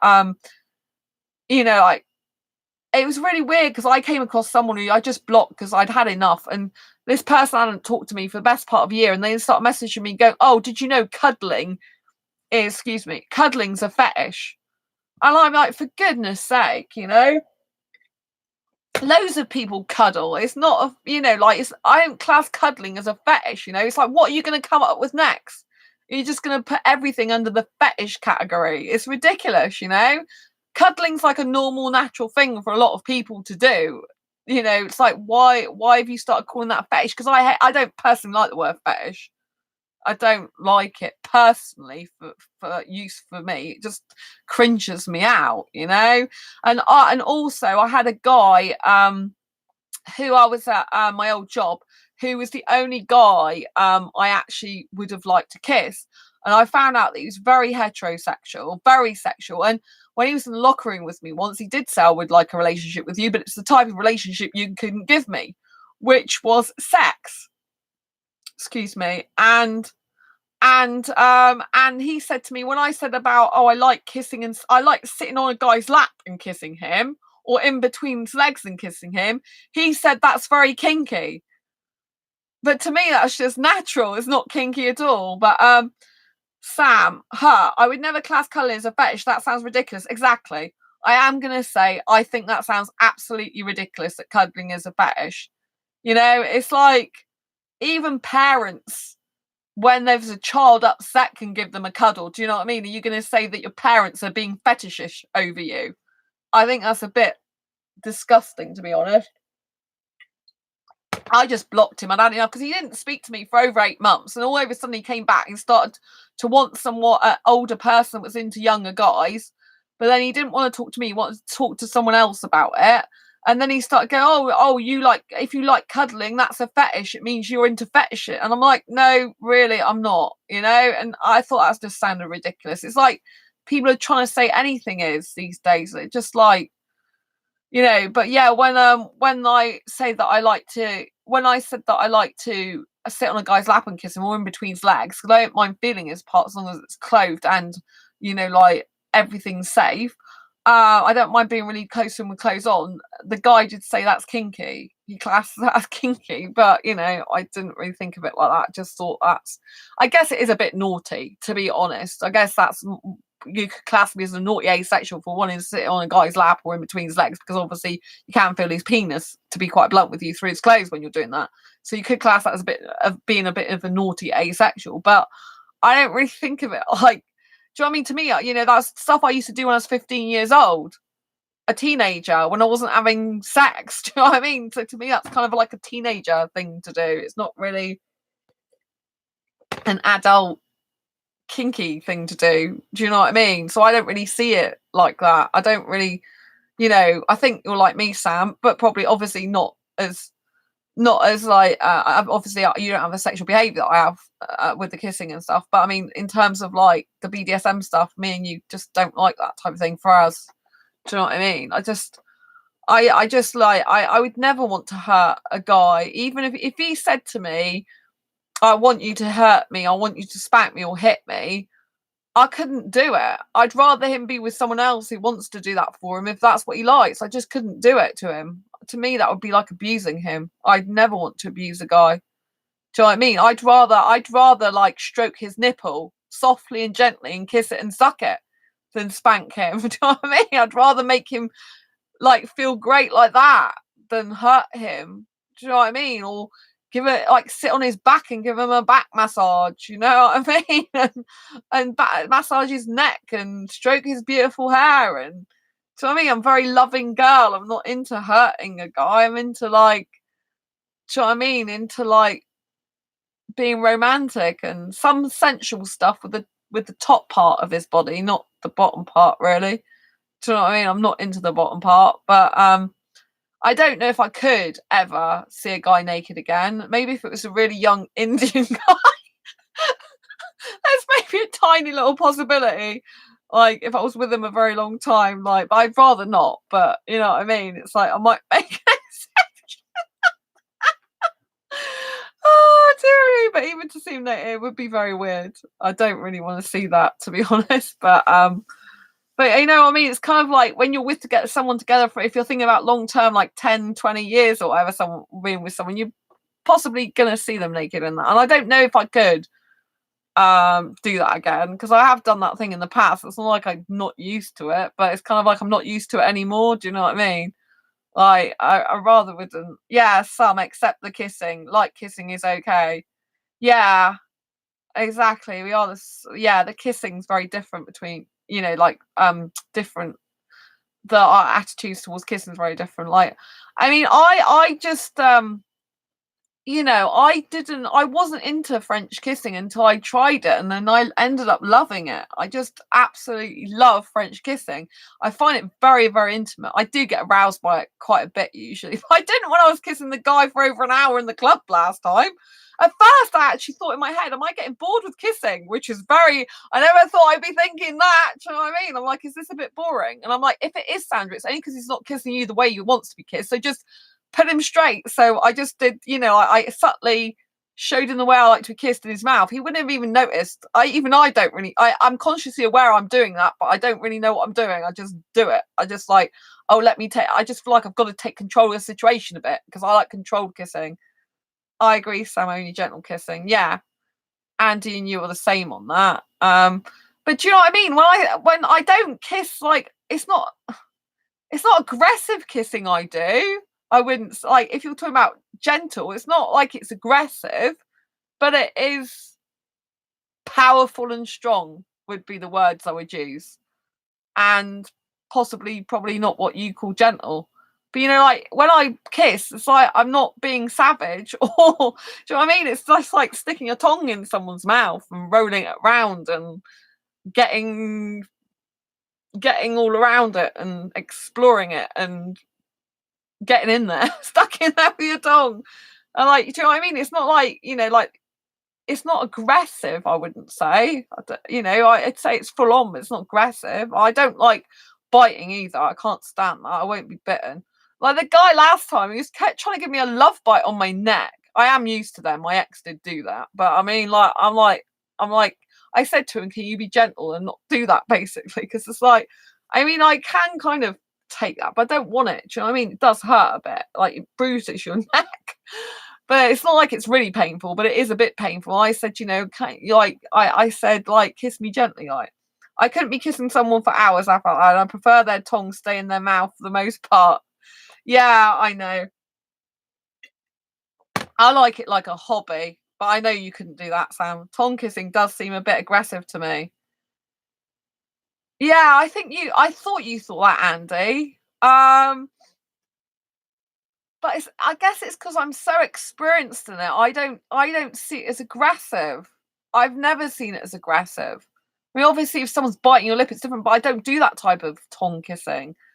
I don't. I don't. To me, it's not aggressive. But I guess that's because I'm so used to doing it, and I can be very in control. Like if a guy's like, it's more like the guy is being sloppy, and I have to show him what to do. To be honest with you, because the guy doesn't know what he's doing. Like it's really funny. Like when I was in the club with the guy, right? I thought he must be an inexperienced kisser because it was just like something out of one of those really funny. It was just like something out of one of those movies. I have you seen Jumanji? Right, I think I did a film review of Jumanji, but and Jumanji 2's out soon. I can't wait to see it. Right, and this is a new modern Jumanji, not the old one. I've got the old one on disc as well, but this is a modern one, right? It's a really if you've never seen the modern Jumanji, go and see it. It's really, really funny. And I think I've done a review about it, haven't I? I'll have to double check that. If I haven't, I'll have to get to it. But yeah, maybe I haven't. Probably something to do. But yes, I'll have to look it up and check it out. I've done so many film reviews, I forget what I'm doing. Anyway, there's this part in the film, right? Because they go into the video game, right? And they are different people in the video game to what they are in real life. And there's a guy and girl in the first one. They've never kissed anyone before. And when they've never kissed, it's like they try and kiss, but they miss each other's mouths. So it's like really uncomfortable and really like it looks like really messy. So it's like the girl is going like this, and the guy's going like this, and they're kind of missing each other's mouths. And it's just like they end up putting their tongue on their cheek instead and licking their cheek, which is quite funny. It's kind of looks kind of a bit gross as well, right? And so when the guy was in the club trying to put his tongue in me, it was kind of like his tongue at one point was going to like nearly the side of my cheek. I was thinking, I don't think you're an experienced kisser, because if you were, I don't think you'd be doing that type of thing. So I'm not saying he definitely isn't, but I just feel that he wasn't that experienced, or maybe he's just had crap kissers back, excuse my language, who don't know what they're doing. But So yeah, that kind of was a bit weird because I noticed that because to me that is a bit off-putting in the sense that I know that that's not how you properly kissed, but I know this, but it's not off-putting in the sense that I know he's probably not used to doing kissing very much and not having it reciprocate back. And obviously, I like younger guys, so I'm quite happy to train a younger guy up on kissing. And I expect that, when someone's never kissed much before, and a lot of asexuals, they've never kissed anyone before, even, right? They don't have any experience of kissing. And so, of course, a guy's going to not know what he's doing. Of course, he's probably going to miss your mouth. Of course, he might screw it up. Of course, he might not know what he's doing. Do you know what I mean? Because they're very inexperienced kissers, a lot of them. Even heterosexuals, some of the ones I come across are very inexperienced at kissing. They seem to experience the sex stuff, but not kissing, right? And so, it's kind of like I know how to kiss properly and how to train a guy out. And I would rather have a guy that was like, oh, I haven't kissed much before, but I'm really willing and up for it. Do you know what I mean? I'd rather have a guy like that. Obviously, I don't want a guy that doesn't want to be kissed because there's no point in that. But I'd rather have a guy like that than someone who kisses me in ways he's kissed other women and I don't like. Like, if this guy's continuously kissing like a lizard or a snake, it's gross and sloppy. I don't like it. And so and if he's set in his ways, that's not the guy for me. Do you know what I mean? So I'd rather have a young guy who if they're inexperienced, doesn't mind being taught how I like to be kissed. It's kind of like when you are in a relationship, and you like to be tell the other person how you like, like maybe you like kissing on your neck, and so you'll tell them how you like to be kissed on your neck. Maybe you like kissing on your ear, so you'll tell the other person how you like to be kissed on the ear. Maybe like I love my hair being stroked. Like if a guy is with me and he's stroking my hair like this, I love it. I absolutely love my hair being stroked. It's really beautiful for me. I just love this feeling when it goes like this. Like the guy in the club, right? He kept going like this with my hair, and it just made me feel so good, like tingly and special. I just love that. And when a guy puts his hands around my back, it makes me feel so good. So with kissing, you can like I don't mind training a guy up to how I like kissing, but I guess you might think it's aggressive depending on what experience you've had or how you feel about strong kissing for a lot of time. So I like if a guy's got his tongue in my mouth, it's going like all over the place. It's not really controlled.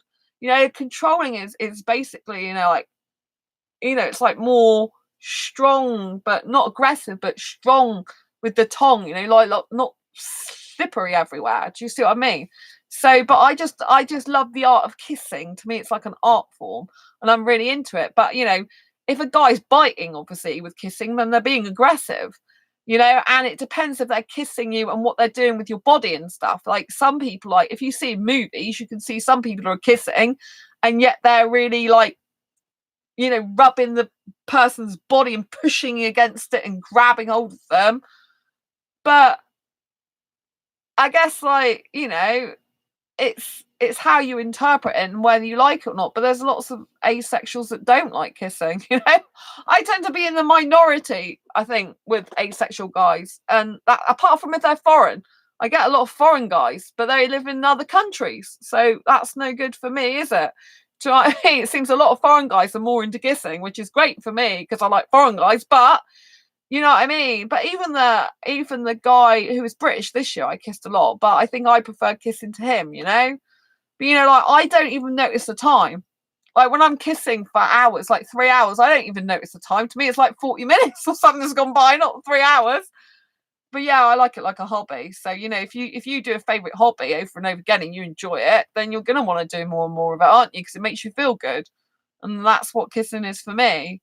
But yeah, I mean, I need someone who's into it as well. But I don't see kissing as aggressive. I mean, I think in some movies it's aggressive because I've seen some aggressive kissing in movies, but I've not, I don't, the only time I see aggressive kissing is if it's done in a certain way to get sex. So, for example, in the club that I go to a few months ago, there was a guy, I think I mentioned, I was really kind of upset about it. There was a guy who looked like he was taking advantage of another guy, right? And he was being very forceful. So when he was kissing, he was going, like this, and it was kind of like his head was like going like this, and he was pushing the guy back against the wall and doing it, and he was like going you know, it was really sharp, swift movements. Do you know what I mean? Like boom, boom, boom. And, you know, there was an aggression to it because he wanted sex out of the guy. So that he was being aggressive in his mannerism with the way he was kissing because he was after sex. And I didn't like it because the other guy was very, very drunk. And I did think he was taking advantage of him. But like the whole like of the like club was kind of moving back away from these people because literally the guy was being aggressive to the other guy. The guy, he was pushing the guy against the wall. The guy had his legs wrapped around him. They were a bit like, they looked like they were having sex with clothes on in the middle of the dance floor, and they were both blokes. But it looked like one guy was on the other guy who got his legs open. So they were a bit like doing the man and woman position.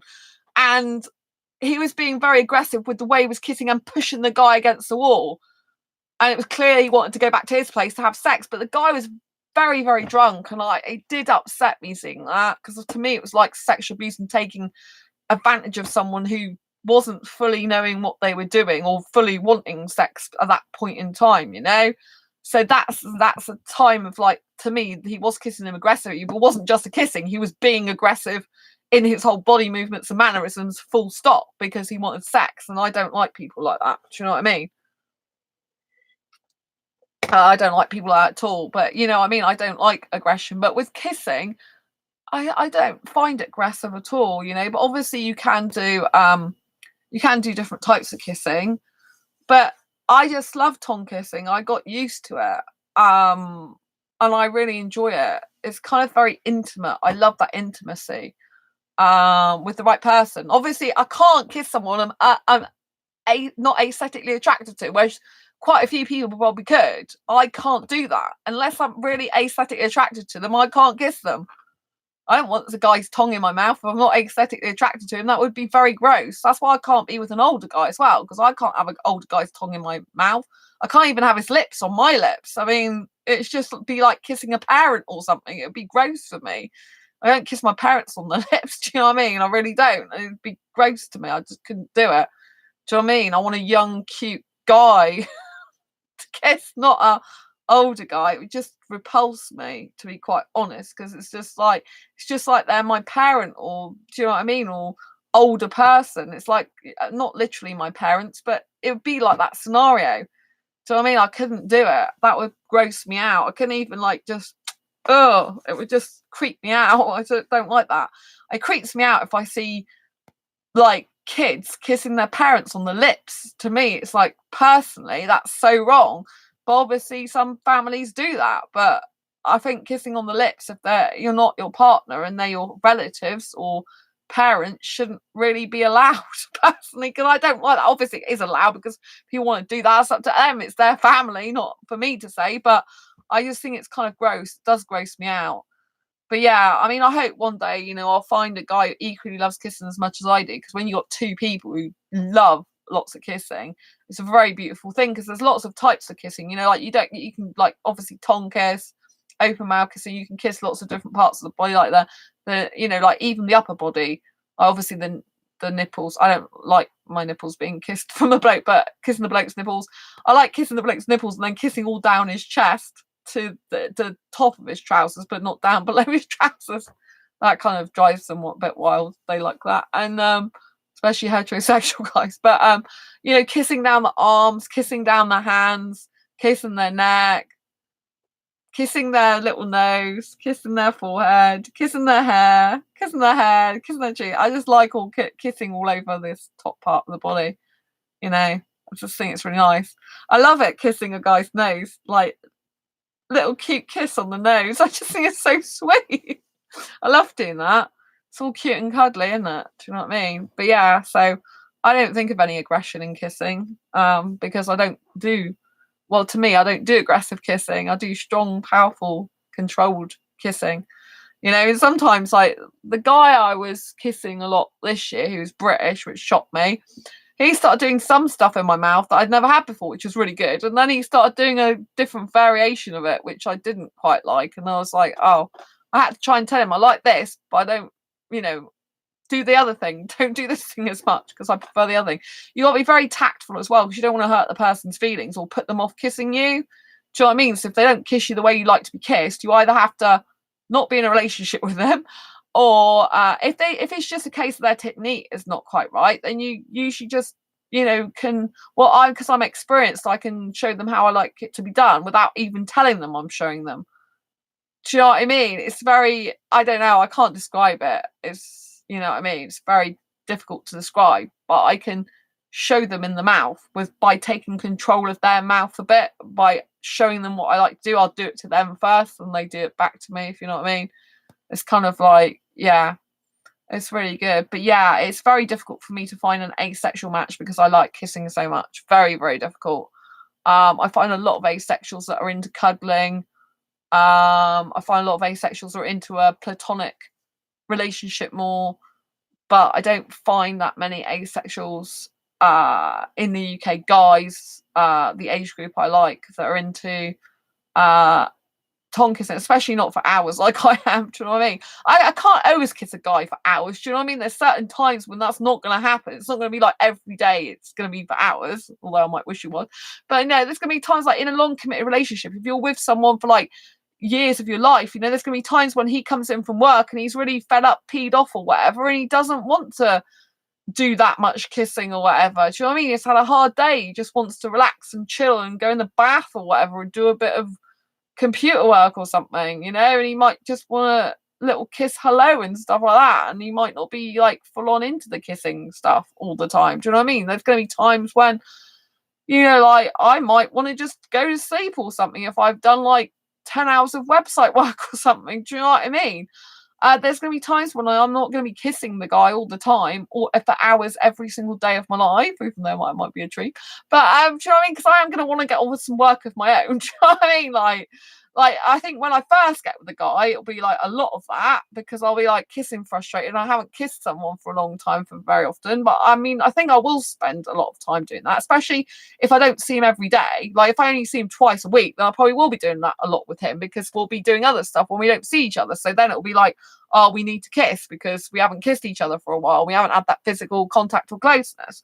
So, and we're both like kissing, obviously. So I think, there'll be a lot. But I think if we were theoretically, if we were like seeing each other 7 days a week, or if we were living together, for example, which I'm not saying I'm going to do because I've always said no, but who knows what's going to happen in the future. I prefer to live on my own, but there might be some leeway, as in section a house off or something. I don't know, but I'd have to have my own place, my own half of the house. But it's kind of like there's going to be some times, especially if you do live with each other 7 days a week or see each other a lot more. There's going to be times when you don't want to kiss like every single minute of the day. Every time I say that, I'm like, but Sandra, you love kissing. Sandra, you love kissing. Sandra, you love kissing. What do you mean I'm not going to kiss for most of the day? You're talking rubbish, girl. Maybe I'm just trying to convince myself that I'm not going to be kissing this guy like for hours every day. Maybe it's not true. But yeah, I can imagine there's times when it's not going to happen for one reason or the other, But there's going to be lots of days you can't, like when you're doing things with your friends and you're seeing other people. Do you know what I mean? You're not going to be able to like spend hours kissing them. Like if the person comes back and they've had a long day and they just want to drop to sleep, they're not going to be into kissing, are they? I think it'll be me that's still up wanting to snog them, and they'll be like, "I want to go to bed, honey." I'll be like, really? Okay, you go to sleep now, and I'm going to just listen to dance music for 10 hours in my headphones and dance around my room like a mad girl because I can't get to sleep. That's why I can't really live with a guy, because I'm just too hyper, especially when a guy's in my bed. I'm like, I don't want to sleep. I want to do other stuff. But yeah, so yeah, I mean, I like kissing for a long time. To me, it's like so intimate. I like being with my person physical for a long time. Do you know what I mean? I just don't like the sex bit. But I do like, like I get bored very, very easily in a relationship as well. So one of the things I like to do is physical activity, as in the kissing. That stops me getting bored in it because I don't want to watch TV. And I do like having conversations about like the world, planet and everything. I like that as well, like conversations. And, I like intellectual stimulation as well and all that type of thing. But, I do get bored easily. But when I kiss, I don't get bored of kissing, usually. Usually. You never know, there might be a first. I might get bored of kissing. And they'll be like, oh, I need to find someone who's not that into kissing anymore. But no, I don't think that'll ever happen totally. Do you know what I mean? But I think there'll be times when obviously the guy doesn't always want to kiss, and there might be times that I can't, or not in the state of mind to do that. Do you know what I mean? I might just want to cuddle up or something and have a bit of kiss. I'm not going to get away from this kissing thing, am I? Jeez. I just think I need to. But just imagine if I had a hyper kisser, someone who wanted to kiss me for 3 hours, I might be thinking, oh, it's getting a bit much now. I need to go and do something else. Because this guy at the club, right, he was kissing me and he just couldn't stop kissing me. And I did actually love that. I'm like, oh, God, a guy wants to kiss me all this time. It's just amazing. But it was like, he really didn't want to stop kissing me. Like, I'm like, oh, this is different. This is like, that's why it's good sometimes, because whatever happens in life, a lot of the time is a reflection of yourself. So, like, if I say I want something, it's like, do you really want that? And I would urge anyone who's watching to, like, actually check that out. Because sometimes what you think you want and you really need is not actually the truth. And people tend to reflect back what you are. So, for example, when I went with this guy in the club, he wanted to kiss me. I could tell because he was putting his lips really near mine. He went to kiss me first, but I let him because he basically, I knew he knew he could because of the way I was going back near his. But I knew he wanted to kiss me, and then he couldn't stop kissing me. And then it was very interesting for me to be on the receiving end of someone who didn't want to stop kissing me, and to think, like, consciously, am I liking the person that wants to totally kiss me for all this long time? Or am I going to think, like, if I was in a relationship with someone like this, would I be thinking, well, I'm not going to get any work done and other stuff done because this guy always wants to kiss me? Do you know what I mean? So I can see things from other points of view. And when you're practically with someone, it can be very different. Like, you know, like you could be like first couple of weeks in the relationship, you could be snogging each other senseless. And then as time goes by, you could, you know, sort of seep into more intellectual conversation, being more stimulating. In certain times, you might find that kissing rather than 3 hours goes down to 1 hour, or goes down to half an hour, or goes down to 20 minutes, or even 10 minutes sometimes. Do you know what I mean? So I think in a relationship, you know, there's going to be peaks and troughs. There's going to be things you do a lot of sometimes and not. I mean, when I was in a heterosexual relationship, you know, there was times when we didn't have sex for 2 or 3 months, which I think is quite unusual. But you know, like, when we did that, you know, like the kissing used to always go with that, but we were kissing like when we went out to like zoos, we would be kissing all around the zoo. When we went to go out to theme parks, we'd be kissing in theme park queues. I love all that. So I'm kind of used to a very kissy relationship. Do you know what I mean? But I mean, there's more intimacy kissing privately, but I still love kissing in public as well. But there's more intimacy. It's probably for longer periods of time indoors. But I don't actually remember kissing the guy, my exes, for hours. I don't really remember doing that because usually a lot of the time the kissing went with the sex, you see. And I think that's what's quite horrible for an asexual person. If you're in a relationship and you love kissing and the physical aspects of a relationship, but you don't want the sex, a lot of the time heterosexuals won't want to do that unless you're prepared to have sex with them, or unless they know sex is coming, because that's a prequel to sex, and they get very frustrated if it doesn't end in sex. It's like you haven't finished off. When it's like, for example, for me, I just want the kissing. I don't want the sex. I could just, like, you know, be quite happy. So I do like kissing anywhere and everywhere. I do not like a guy who won't kiss me in public. I can't be with the type of guy like that. It's like, no, you kiss me in private. You can kiss me in public as well. I like kissing in public. It's quite funny to see the shock on people's faces, like, oh my God, they're kissing in public. I was like, yep. I kind of like that. I kind of like to shock people a bit sometimes. It's a bit naughty, I know, but it's kind of like a good naughty in my opinion. Do you know what I mean? Like, people's like eyes pop out of their sockets. It's like, well, just be happy for us and look the other way. Like, if I see some people snogging sometimes, and it's like, okay, maybe I don't need to see that for me, but I'm happy for them. Good for them. Do you know what I mean? They're kissing in the moment. They don't really notice other people. Because obviously, like, when I went to club last time, there's 2 lesbians and they were full on snogging for longer than I was, because they were there majority of the night, and they were doing it before I even met this guy. They were doing it when I met the guy, and they were doing it for long periods of time up against the wall with each other. And I thought, you know, like, as I wasn't kissing them myself, as I was an observer, it does make you feel a little bit weird when you see other people doing that for long periods of time, if you're taking an active look at them, which is like kind of like, well, you need to get your own life. Do you know what I mean? But it was very notable. Like they all noticed it. Like some people were talking about it and stuff like that, but they didn't care. They just really loved being with each other and snogging each other. But they were doing it for ages, longer than the guy was doing it to me, because they were there together a lot longer with each other, a lot longer. They must have been doing it for at least probably an hour before the other guy came and started kissing me. But it was very different for me to experience the receiving end of someone wanting to kiss me all the time, continuously, without a break nearly. It's very interesting, because I think it's good sometimes to put yourself in the position of what you think you like and what you think you want, and see if that is really what you want and what you really like. Do you know what I mean? Obviously, only if you're comfortable about it and want to try it out.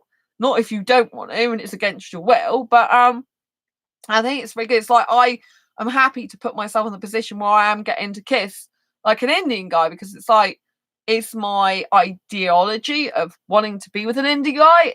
Does it play out in reality? You know, if I kiss an Indian guy, am I going to enjoy it? And at first it did run through my mind like, this guy's kissing me, am I finding it a bit boring? And then I was thinking, no, I don't think you are, Sam. I think it's because you're not feeling anything, because you're asexual. You're not getting aroused like you usually do. And that's why it feels a bit dead in that way. And also, I think he's not kissing you in the way you like to be kissed. But if you train him up quickly, like teach him, like kind of take over his mouth a bit just to show him how you like to be kissed, I'm sure he'll be fine in a few minutes or seconds. So yeah, I did that. And then everything was fine. I enjoyed it. But it was weird because I didn't feel anything.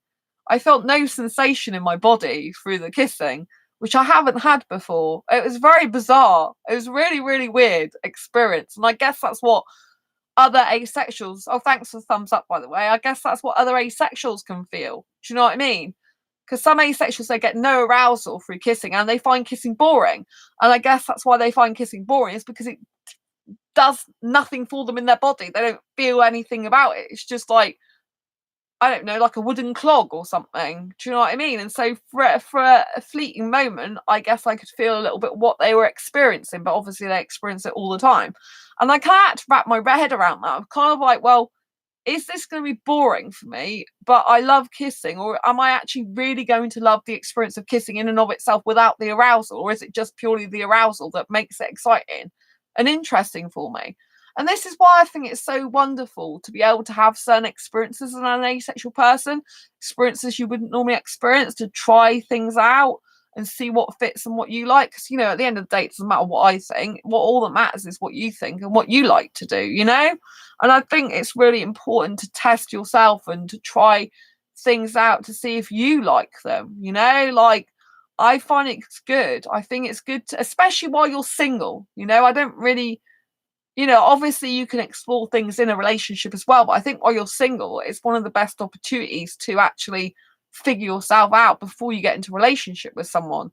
Like, you know, like to actually experience kissing with no arousal feelings whatsoever is really weird for me.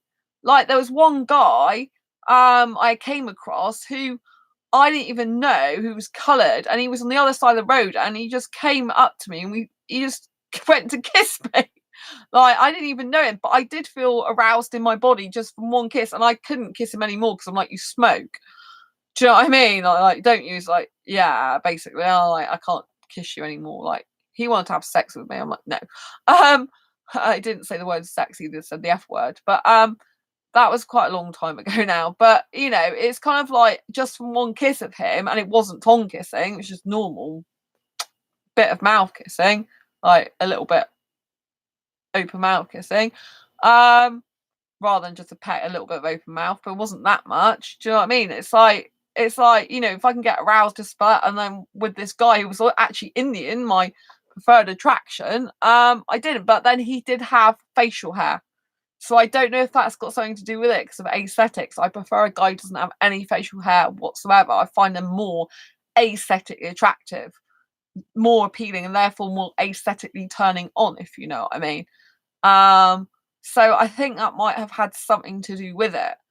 But I don't know. I just, you know, like, it's good because I wasn't going to be attached to the guy. Because if I really enjoy kissing, obviously there's more chance of being attached to the person emotionally and romantically and wanting a relationship. Whereas if you're not that kissing attracted to them, because it doesn't do as much for you, you're not going to really need that, because you don't really need the kissing from them, because you can take it or leave it, because it's not as appealing as kissing someone where you really feel something in your body. I don't think it's more, well, what other asexuals would think is very boring, I guess, because there's not much feeling there at all. But then it's very interesting to experience that as well, because I can truly feel what it feels like to be asexual and have no sexual attraction as well. Like I said in the past, like when I've been kissing heterosexuals after I realised I was asexual, I'm consciously aware that I'm not experiencing any sexual attraction. That is very weird feeling sometimes. Like, I didn't know that in the past when I was with heterosexual exes. You know, I mistook the arousal for sexual attraction, so now I can separate it. It's very weird when you're really snogging a guy and there's just no sexual attraction whatsoever. Even if I get aroused, there's just zilch sexual attraction. Nothing, diddly squat. It's like, it's a bit like it's empty, or it reminds me of a wooden clog for some reason. I don't know how else to describe it. It's really weird trying to describe feelings in the moment, isn't it? It just reminds me of a wooden clog. It just sits there and doesn't do much. It's like a piece of wood. It's very weird. But yeah, so I've diversified off what it means to be asexual a lot tonight, because it means different things to different people. Do you know what I mean? Everyone's got different tastes. Like we've already discussed that some people like BDSM, some people don't. Some people like lots of tongue kissing. Some people don't like tongue kissing and only like little soft kisses, you know? Some people earlier like dry humping, other people hate dry humping. And some people define dry humping as one thing, and other people define dry humping as another thing. Some people identify some people recognize penetrative sex as just intercourse, and other people recognize anal and oral as part of penetrative sex. So this is all very interesting, isn't it? And it just means that that's why it's so confusing to be asexual, really, sometimes, and it can be very difficult to completely define who you are within the asexual spectrum, and it can be difficult to define if you're asexual or not, with so many different variations. And I think that's why it's so difficult and confusing to find an asexual relationship, you know, like, you know, it should kind of theoretically be easy. Like if you've got another asexual in your city, yeah, just get with them. You can't, because, you know, like they might not be the age that you want, they might not be the ethnicity you want, they might not be like suitable for you because you might not be attracted to them in any way at all. You know, they might be wanting to kiss, you don't. They might like cuddling, you don't. They might like touching, you don't.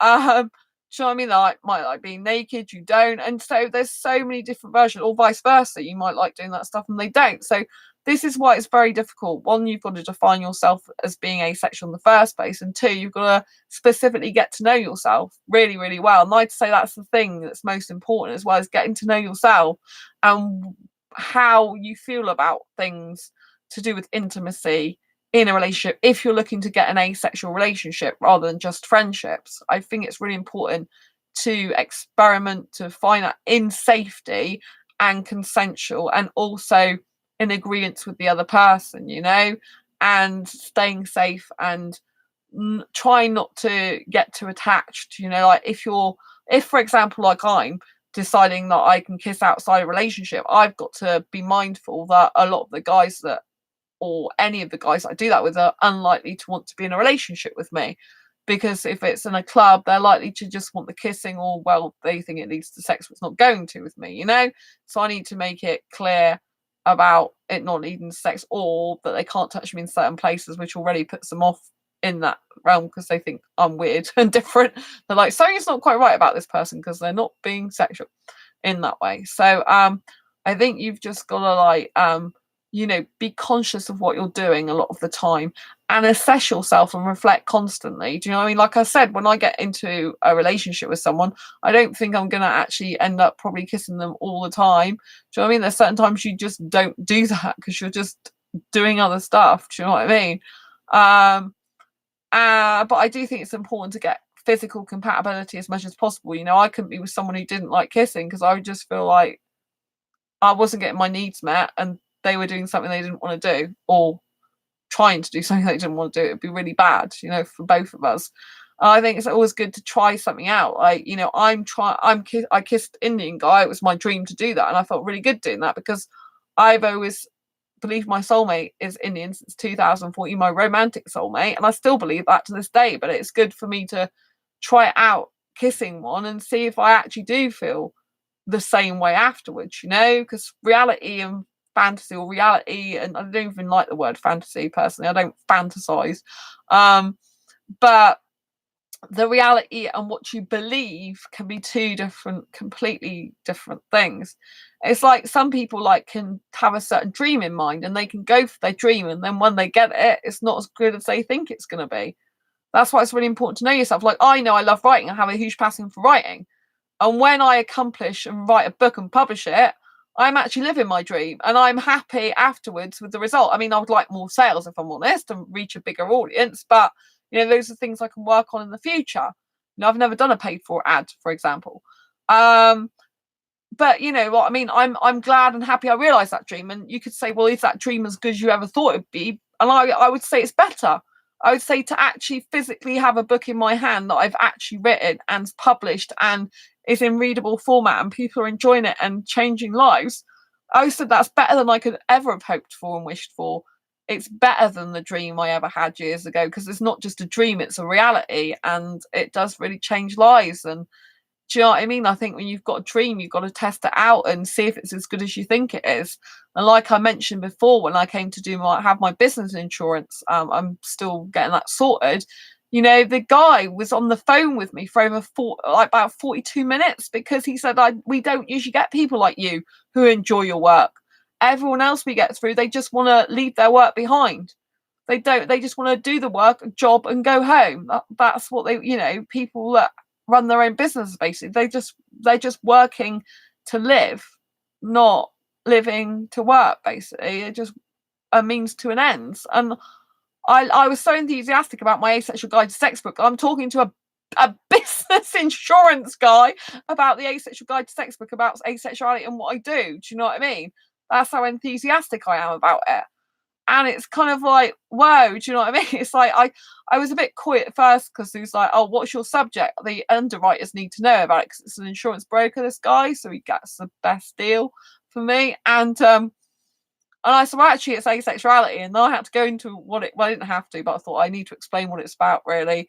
And well, I kind of had to anyway because they're insuring me for my books. And then on the phone, I just started talking about Asexual Guide to Sex, which was really funny. And I was just so happy about it. I just like so enthusiastic. I could sit here talking to you for hours about my book, but I think you have to go and get on some work. But I said, you know, I don't think he said, well, he wasn't used to talking to someone like me. So sometimes like people, like they spend years of their life wanting a dream, they get it and they don't actually want it when they've got it, or it's not as good as they thought it'd be. You know, they get fame and fortune and it's not all they cracked it up being. And other people, they have fame and fortune, it's like everything they've ever dreamed of and more, beyond their wildest dreams, and they're so grateful and thankful and they're living the dream they've always wanted. So I think it's very important to be in touch with yourself, your wants and needs as an individual person and as an asexual person and as a person in a potential relationship. If you're looking for a relationship, you know, you have to be honest with yourself about what you really need. You know, I'm glad that the people who don't like kissing tell me they don't like kissing, because I know that it'd be no good to be in a relationship with one of those people, because clearly clearly I need kissing and they don't. And so it's really important. Also, they need cuddling, and I do like cuddling, but I'm not as into cuddling. Do you know what I mean? I'm more of a kiss person. So I always find that weird about myself, that I'm more into kissing than cuddling. I just find that bizarre, to be quite honest. I look at myself and think that's a very bizarre thing, Sandra, about yourself. But I think we have to do that about ourselves. I think we have to look at ourselves sometimes and look with other eyes and think, is that a bizarre thing about yourself? And you know, you have to contemplate what's good and bad about yourself, what's weaknesses and strengths, and you have to love all of you, who you are, you know, and you have to just keep getting to know yourself on a deep level, and what's good for you and why you do things, your motives for doing things, your reasons for doing things. Your why is so important, from the career you choose, from the friends you have, to the places you go. Like, why are you doing something? It's really, really important to reflect that, you know. It's like, why, what, I ask myself why a lot. Like, why do I love writing so much? Why do I want an Indian guy so much for a relationship? Why do I love kissing so much? Why do I feel great some days and not as good other days? What makes me feel brilliant? What makes me feel not so good? And I just think it's all part of the self-love journey. It's all part of the asexual journey. It's all a part of, like, you've kind of got two things going on. You've got your asexual identity and you've got your own identity as an individual, regardless of your sexual orientation. And I think it's very important that you have to understand both of those identities. They're kind of one and the same a lot of the time, but they're not also, because obviously your sexuality doesn't define completely who you are. You define who you are, you define your likes, wants, needs, and dislikes. Like, because I say I'm a heteromantic asexual, what does that mean? That means different things to different people, as I discussed earlier, So for some romantic asexuals, that means a quick peck on the lips and then cuddling and then having a platonic type of relationship. For someone like me, it means full on snogging with clothes on and really romantic, deep, passionate tongue kissing, intellectually stimulating relationship and sensual on the top part of the bloke. So what I mean, it all varies. So what does asexuality mean is, what does it mean to you? First of all, define yourself as, are you asexual? If you're watching this and new to asexuality, like, read up about it, see if it fits, and then make sure you know yourself as well as a person and an individual, regardless of your sexuality. Get to know you, get to self-love and be with you and spend time with you and come to adore you, because there's so many asexuals I see and they just not happy with who they are. And you can't really be happy in a relationship with anyone if you don't love them and be happy with yourself. Well, I don't tend to get bored of myself. I get bored of things easily sometimes, but not with myself usually.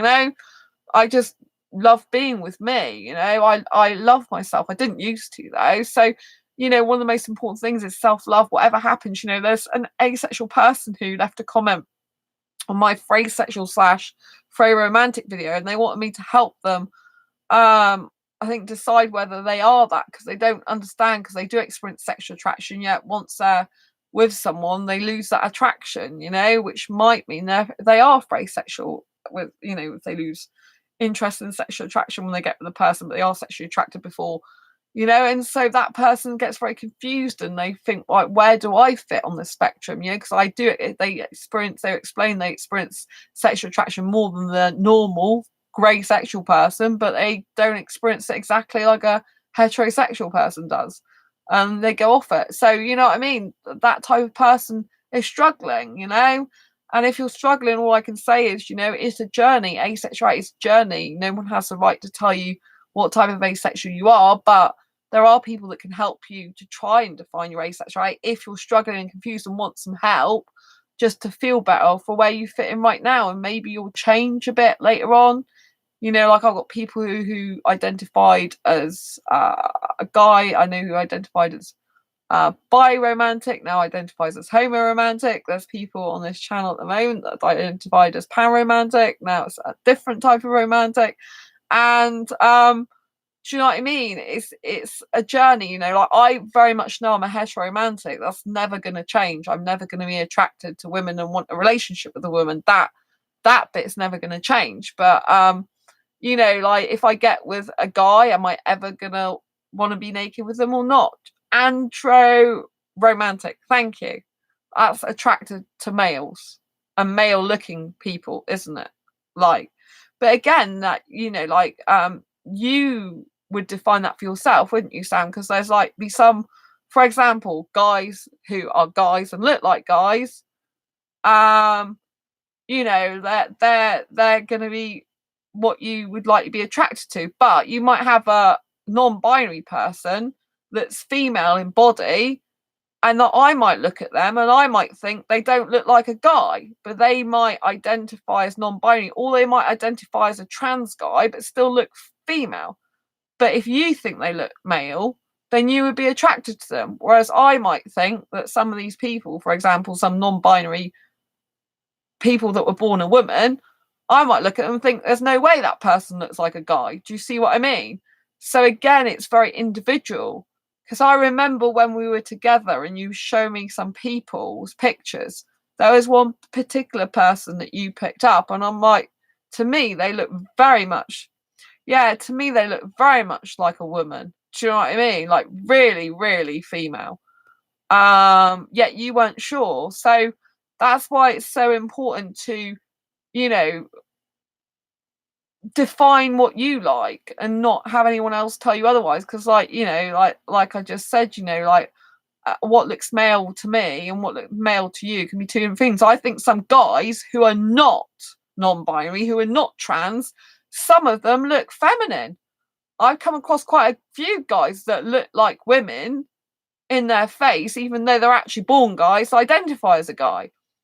So there's a coach, one of the dating coaches that I watch a lot. He looks very feminine, very feminine. Someone even asked him what his gender was in one of the live streams he did. I was like, "What's your gender?" And he was like, "I'm a cis guy, and I was born male. I'm male." Do you know what I mean? So even they must have thought that he looked very female, not just me. So I think that's very interesting. Do you know what I mean? Because there are some guys that do look at, and I think they look very feminine and female-like, even though they identify as a guy and they're born a guy. Do you know what I mean? So I think it's each to the person's own, and I think it's up to you to decide what's good and right for you and what feels good. And I don't think, you know, like I've said a lot of my opinions on this show because I think it's important for people to share their opinions and views. I really do, you know, because that's what makes us people. Do you know what I mean? But people don't have to agree with me or believe me or accept what I'm saying as their truth, because that's my truth, you know. Like, I can understand why some people might not be into French kissing. They might think it's gross, because I used to think that way myself before I actually got into it. And before I did it, I used to think that would be repulsive. The idea of it would be repulsive to me. I remember thinking that. I remember thinking that would be weird, having someone's tongue in my mouth. What would I want that for? That's really weird. And then it's only because I had that experience and the person actually did it so much, I really ended up loving it. And so, you know, I didn't say they couldn't do it, but when I was thinking, when they first started doing it, because I didn't expect them to do it, it's probably better for me, really, because sometimes when you've got anxiety, it's better not to think about things and just let them happen sometimes. Other times it's not good. But do you know what I mean? It's like, I just, like, I think when he started putting his tongue in my mouth, I was a bit like, oh, this is a bit weird. I'm not used to this. What are you doing? Okay, let's go with it. And then I got used to it. And then I really loved it. But I remember thinking that I wasn't going to like that. And it was a gross concept, like having someone's tongue going around my mouth. It was just weird.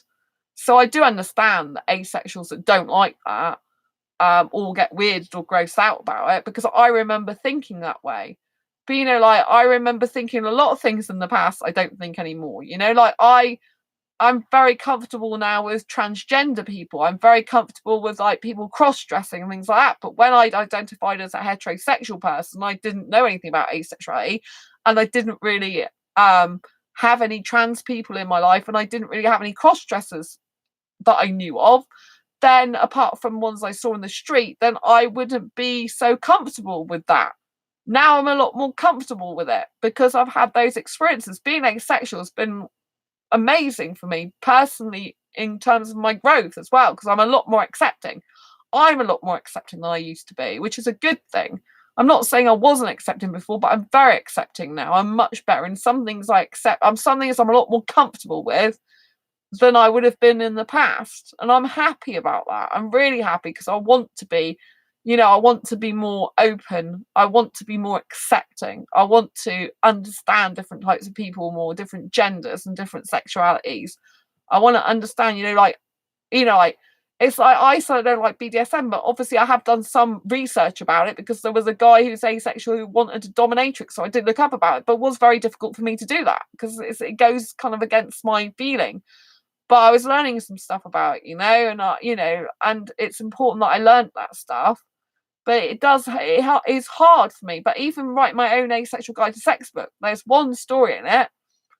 Before we did lots of editing, and we've revamped it now, and it's It's easier to read now, if I'm honest. It's a lot better. But when I first started reading the person's answers before we've edited it together, added to it and developed and grown the story, it did make me shocked because it was very sexually explicit.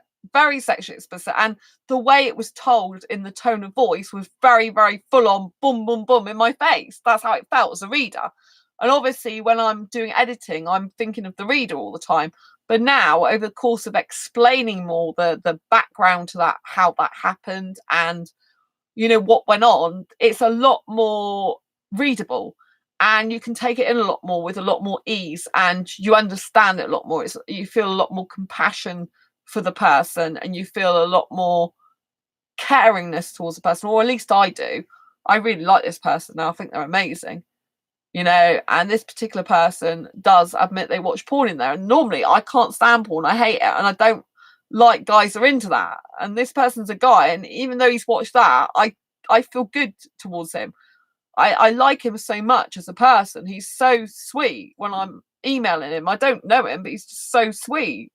And so it's really opened my eyes to like me feeling that way about a guy that I think, God, this guy's really sweet, despite the fact he's watches porn or watched porn in the past. I don't know if he still watches it, probably does. And normally I'd hate that type of thing. Normally I would really, really feel repulsed by any guy that did that. But personally I would, it really puts me off them. But with him, actually he's a foreign guy. I've never even seen a picture of him. But I just feel like, wow, I really feel good and happy to talk to you. I think you're a lovely human being and person, despite the fact you watch that, because usually it just lowers my opinion of someone. I know there's lots of people who watch porn, so, that are asexual. I do know that. But I just don't feel good about that usually. But with him, it's really weird. It's like he's such a lovely, adorable person. It just doesn't seem to matter to me, which is very, very bizarre. It's almost like it's disconnected from him in my mind. It's really, really weird. And I've never had that experience before, ever. So I just think like life is so wonderful. And I think being asexual and on this stream and in the asexual community has been one of the most amazing experiences and invigorating insights into a completely different life and world that I've ever experienced before in my life. I mean, it's just incredible. And I feel like I'm still on such a journey. I kind of feel like it's good that I'm on the asexual dating scene still, because I can help you out. The asexual dating scene is, like, especially when you're like seeing heterosexuals or kissing them as well, is kind of like a bit weird. Like some, like even now, like lately I've been thinking, oh, I'd love to go on a date, even if it's with a heterosexual. I'd just love to go on some dates, go out, have some meals, have some kisses with the guy. Do you know what I mean? That's how it gets sometimes. Like if you're really romantic, like kissing, it's kind of like, I want to go on some dates, let's actually go out, let's have some dates, let's have some kisses, let's have some fun, But it's kind of hard when you're asexual doing that, because obviously, a lot of heterosexuals, they can't do that type of thing without sex. So it does limit you somewhat. But remember, your only limits are the ones you set for yourself. So, I even thought about going back on sexual dating sites like Plenty of Fish, but then they just take up too much of my time. Do you know what I mean? It's like I'm on there for 4 hours at a time. You know what I mean? It's like, it's not good. Trying to search for an asexual guy usually. Oh, answering all their messages I get from all the sexual guys. So it's not a good idea. I've got too much work to do and other stuff at the moment. Anyway, I think I'm going to love you and leave you for now, because I've been streaming for like 2 hours and 22 minutes. And, I'm just really excited that I'm asexual, I think. I'm just having these wonderful experiences and learning so much from other people. I just think it's incredible, and I just love you all, and thank you so much for being part of my community here. And I hope you found this video useful, helpful, insightful. I think we've covered quite a lot of ground tonight, and it's been quite an eye-opener in some ways, I think. And we've discussed a lot of different things, I think, and different people's opinions on things and feelings on things and thoughts. I think it's good, it's good to have difference of opinions, good to think differently, good to be different, I think, because it wouldn't do for us all to be the same. Thank you so much, Andy. Love you lots. Thank you so much for joining me. Thank you, Sam. Love you lots as my friends. Obviously, grateful, insightful video. Thank you. Thank you. Oh, thanks, Sandra. Oh, that's really nice. Thank you. And I wish you a very good night. Thank you, Ray, if you're still watching. I know Ray was on the stream earlier, and Naylor was on the stream. So big kisses all round. And if you haven't already subscribed to this channel, please hit the great big subscribe button and please hit that bell icon so you get notified of every time I go live like now or posting a new video. Don't forget to give this video a thumbs up if you're liking and enjoying the content. I really appreciate it. The thumbs up do help, and thank you for all the 3 thumbs up. You can tell I like kissing, can't you? Because I keep kissing on the channel lately. It's like, I don't want to kiss, so blow kisses to everyone. It's good. I love kissing. What can I say? Anyway, take care, embrace your quirky angels. I'll see you on the next video or live stream. Bye, Sam. Bye, Andy. Bye, Ray. Bye, everyone. Lots of love. Bye.